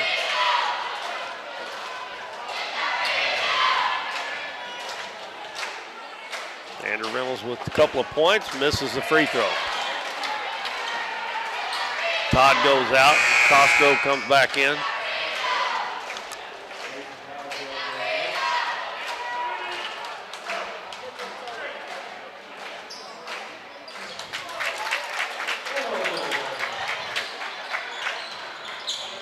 Third point for Reynolds, back to a 13-point lead for East Carter. Lowry dribbles into the paint. McAfee's going to shoot a three, and it's good. Dons needed that one. Really bad. They need some more of them and some defensive stops without fouling. Reynolds penetrates, gets it to Stahl at the free throw line. Out to Duckett. Drives to the baseline, cross court. Reynolds, cross court on the other side to Price. In the lane, Jamison elevates for the shot and scores again. He is a good player. He's really good for a sophomore. Haygood dribbles all the way to the right corner. Out front, Lowry, he steps into a three, it's good. That's Tyler Lowry's first points of the game. 47-38. Price gives it the baseline to Stahl. Back to Price. Out front to Reynolds with 45 seconds to go in the third quarter. Don's down by 9. They bounce it down low to Jamison. Out front, Price steps into a three. That one's way off. And Haygood with the rebound. Don score here. And they do. McAfee gets a bucket. Good pass from Lowry. 7-point game. Dons get a stop here. Might have a little momentum heading into that fourth quarter, but they got to get a stop. Duckett for three. It rims out. And the Dons got a chance here. 7 seconds, throw up the floor. Ball tipped out of bounds. And they're going to say Cosgrove touched that one last. 3.5 seconds. They got to get a stop here. Ball up to Price.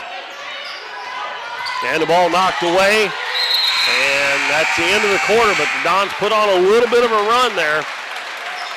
They actually outscored East Carter that quarter 15-14, and they trail by 7 heading to the fourth quarter. We'll be back with that fourth quarter after this 1-minute timeout. At Mathis Timber, our goal is to provide our landowners with the greatest possible financial return on their timber lands, while not damaging young timber or leaving your property in a mess. We have served Ripley County and the surrounding areas since 1939. We will buy your timber on lump sum total or percentage. We have several references upon request. Contact Craig Mathis at 573-429-0996 and see how Mathis Timber can assist you with all your timber harvesting needs. At the Bank of Grandin, your community is our community. Bank of Grandin offers full-service banking for all of your financial needs. Whether you are applying for a loan, opening a checking account, or making an investment, we offer a full range of banking services. Visit one of our local branches in Doniphan, Elsinore, Grandin, Harville, or Van Buren. The Bank of Grandin, serving our community since 1913. I just got a message from Coach Epps and Matt Moore that we want to congratulate Jacob Putman of the Dons football team. He got second team All-State Class 3. He is a very exciting player for the Dons football team, so congratulations to him. And Bryce Stahl hits a jumper in the corner. The Dons had a little momentum going, but that kind of takes it away real quick. 49-40. McAfee in the corner to Haygood. Spins into the paint, fall away jumper is good by Haygood. He's in double figures with 10 points. And good hustle there by McAfee, almost got a steal.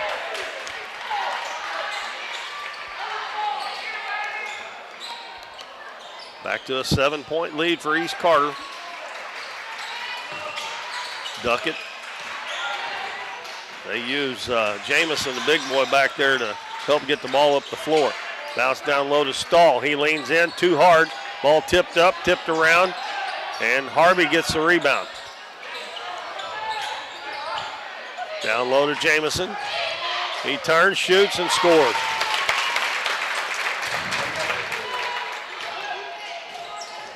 Can't trade buckets. You got to get some stops. They had to stop there. They just couldn't get the rebound on the first shot. 51-42. Haygood spins into the paint all the way to the hole, off the glass and in. 51-44. Kirby dribbles it up the middle. Bounces it to Harvey. He's going to shoot a three. That one's out. And another offensive rebound, and Stahl puts it in. The Dons just can't rebound with them. Dons may need to match up here. Lowry fakes the three-pointer, drives into the paint, takes it in, offensive foul. That's 4 on Lowry now. Him and Lansing Todd both have 4 fouls.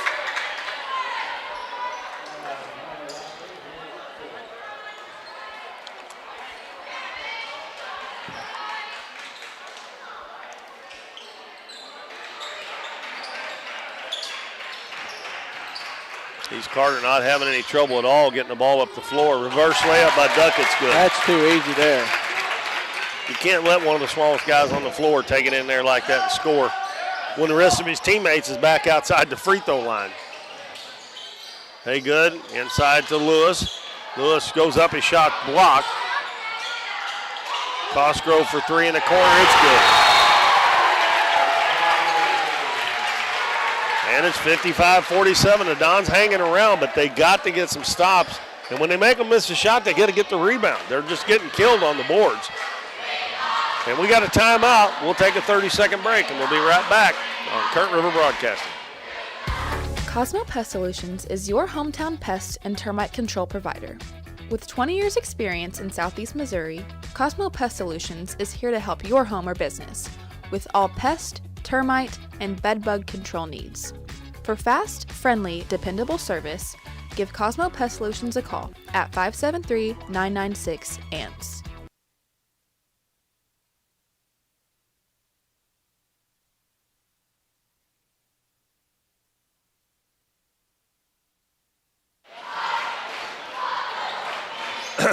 We're back here at Doniphan High School. East Carter leads the Dons 55-47 here in the fourth quarter. Team's just kind of trading baskets this quarter. And we've got 5:52 left in the game. It's going to be East Carter's ball. They've got Jamison, Duckett, Kirby, Harvey, and Stahl out there. For the Dons is Cosgrove, McAfee, Lowry, Lewis, and Haygood. Stahl in the corner, dribbles back out to the wing, reverses to the corner. Gives it into Jamison. Jamison puts it up and gets it in. That's 18 for Keaton Jamison. Lowry out to McAfee, back to Lowry. Gets a screen from Lewis. Dribbles to the right side, step back three. That one's short. Harvey with the rebound. Throws it up the floor to Duckett in the corner. And we got a walk on Harvey.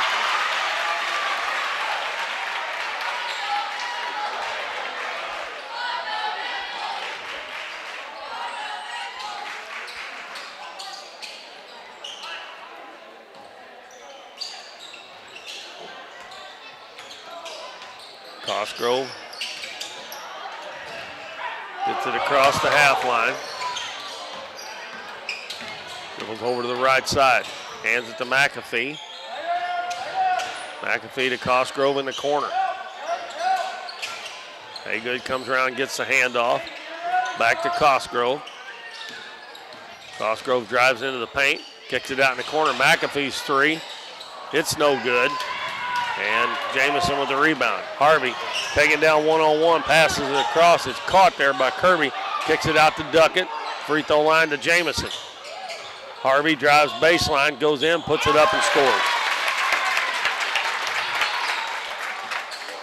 59-47. Cosgrove drives, gets his man in the air, puts it up, no good. Lewis with the offensive rebound, puts it up, it won't go. Ball loose on the floor, and Lewis gets it up again. This time foul by Jamison.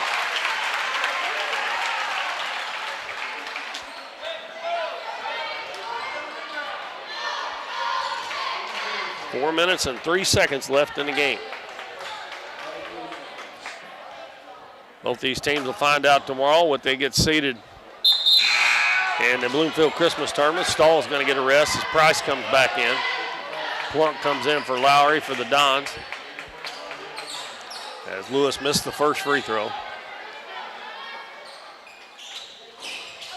That one bounces around, falls in, and again, we get 1 out of 2 for the fourth time in this half. Lewis has got 11 points. Harvey will bounce it back out to Duckett. Duckett just stands there and holds it. They don't have to be in any hurry. They've got an 11-point lead, and we're under 4 minutes to go now. They're trying to get that ball inside to Jamison, especially with Stahl on the bench. They're going to have to extend it or match up here. Over to Price. Price comes back out, gives it to Kirby. Running a lot of clock here, and the Dons is, Starch said they've gone to man-to-man, but I don't think they have yet.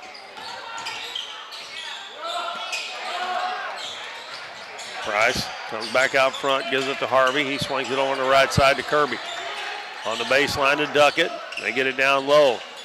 Jamison turns, he's triple team, goes up, the ball knocked away, but they're getting every loose ball too as Duckett's there to pick it up.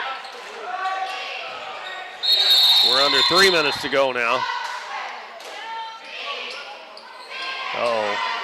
And Blake Lewis is coming off, not putting any weight on that right foot. That's not good news. That's not good. He'll have the weekend to heal up, but that's it. Just 2 days, 3 days if you count Monday. And they need him badly.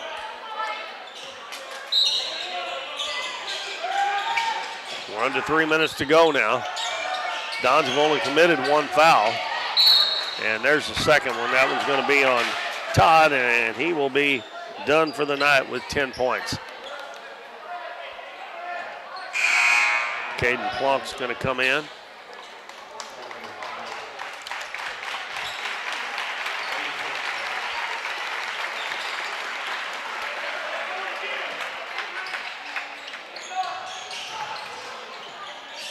Bryce Stahl also back in the game.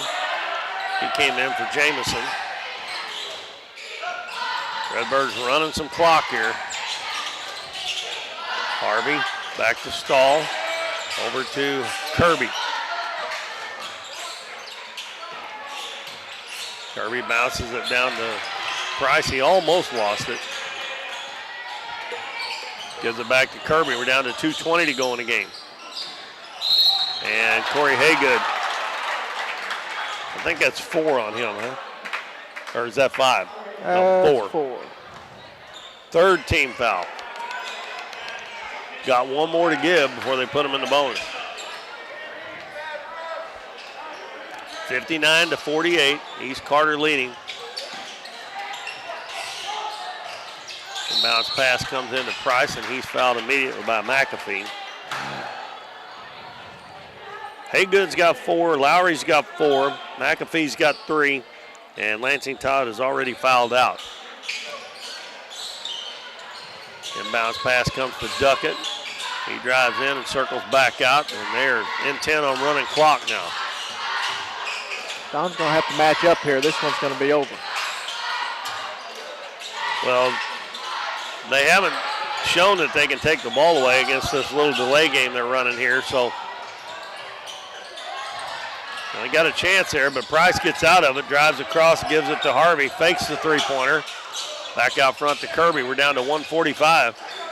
And they're either going to have to let him dribble it out or put him on the free throw line, one or the other. Try to get the ball back. They've run 2 minutes off the clock. And then Duckett takes it to the hole. He finds a little seam, and he puts it in. Don's back at the other end, down 13 now. Lowry kicks it out to Haygood. His three-pointer's on the way. It's no good. Duckett with the rebound. Passes up the floor to Stahl.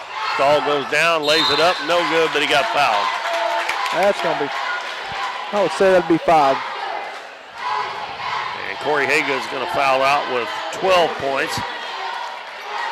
Second player for the Dons to foul out. Lane Dean will come in. And Xander Reynolds is at the scorer's table to check in. Bryce Stahl has 14 points. Steps to the free throw line with 1:16 to go. Missed the free throw. Reynolds is coming in for Harvey.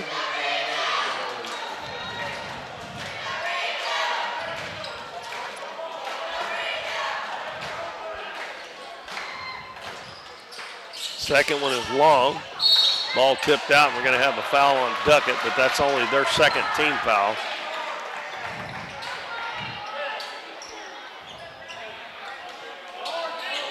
Third foul on Duckett, but only the second team foul.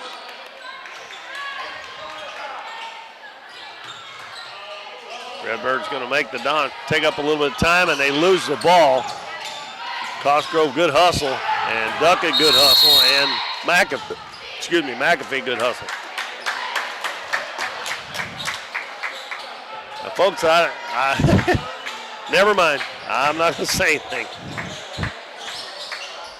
They give East Carter a timeout there. It looked like both players had the ball. Does that mean if Doniphan would have called a timeout, he would have gave it to them? 50-50 shot there, just saying.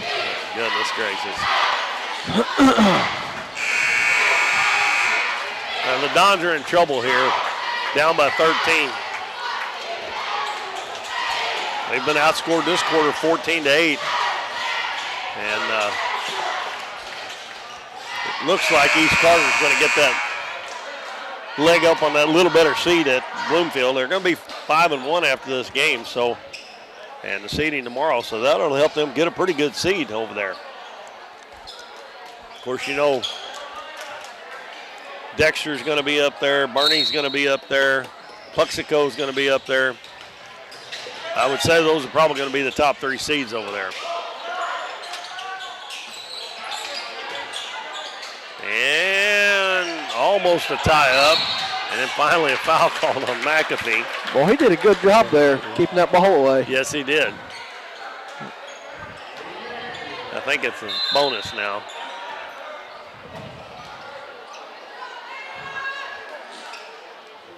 East Carter's only made 1 out of 7 free throws this half, so it could be worse than what it is.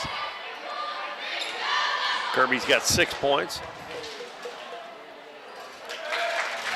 I believe that makes him 3 out of 3 from the free throw line, so he's done well, but the rest of the team hadn't done much.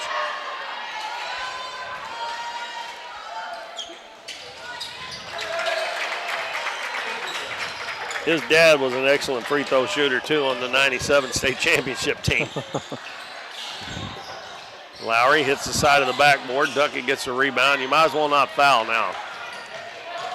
Just going to make the final score worse than what it is. Pass over, and a shot up, no good by Price. McAfee throws it up, intercepted by Duckett. And I know you're in a hurry to score here, but you just can't make that pass. Price will bring it back out. Don's be better off just not to foul here, in my opinion. Kirby hands it off to Reynolds. Down to Kirby, and he's got a wide open layup, and he scores. Kirby with 10. And that's going to do it. And our final score is going to be 65 to, Lowry's going to throw up a long three. It's good. 65-51 is our final. The Dons drop this one to the East Carter Redbirds.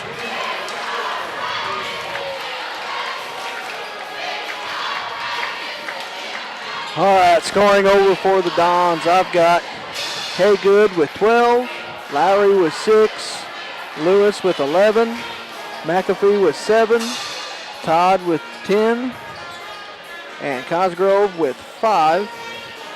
Over to the Redbird side, I've got Stahl with 14, Price with 6, Duckett with 6, Harvey with 10, Reynolds with 3, Kirby with 10, and Jamison with 18. Well, the Dons had a hot start to the game, but they just couldn't keep it going. The 65-51 is our final score. And want to remind everybody, we won't be by, what did I say, January 6th will January be our next 6th, girls game will be. Girls will be playing Thayer, I believe it was. And but next week, Monday night, the Dons play in the Clarkton tournament at 7:30 on A-Corp Sports on YouTube. The girls go to Naylor to play the Lady Eagles. That game should be on Huddle. And Tuesday night, they go to Greenville to play the Lady Bears, and that game is on Greenville Bears Athletics on YouTube.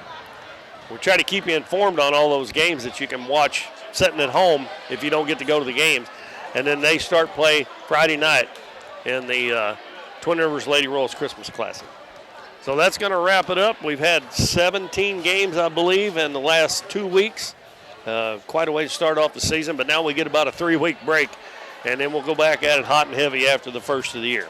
So I hope everybody has a Merry Christmas and a Happy New Year. I want to thank Waylon Kelly over here on the camera, Matt Morin, and for Bo Blackwell, this is Keith Bowman, and we will see you in 2026. Yep.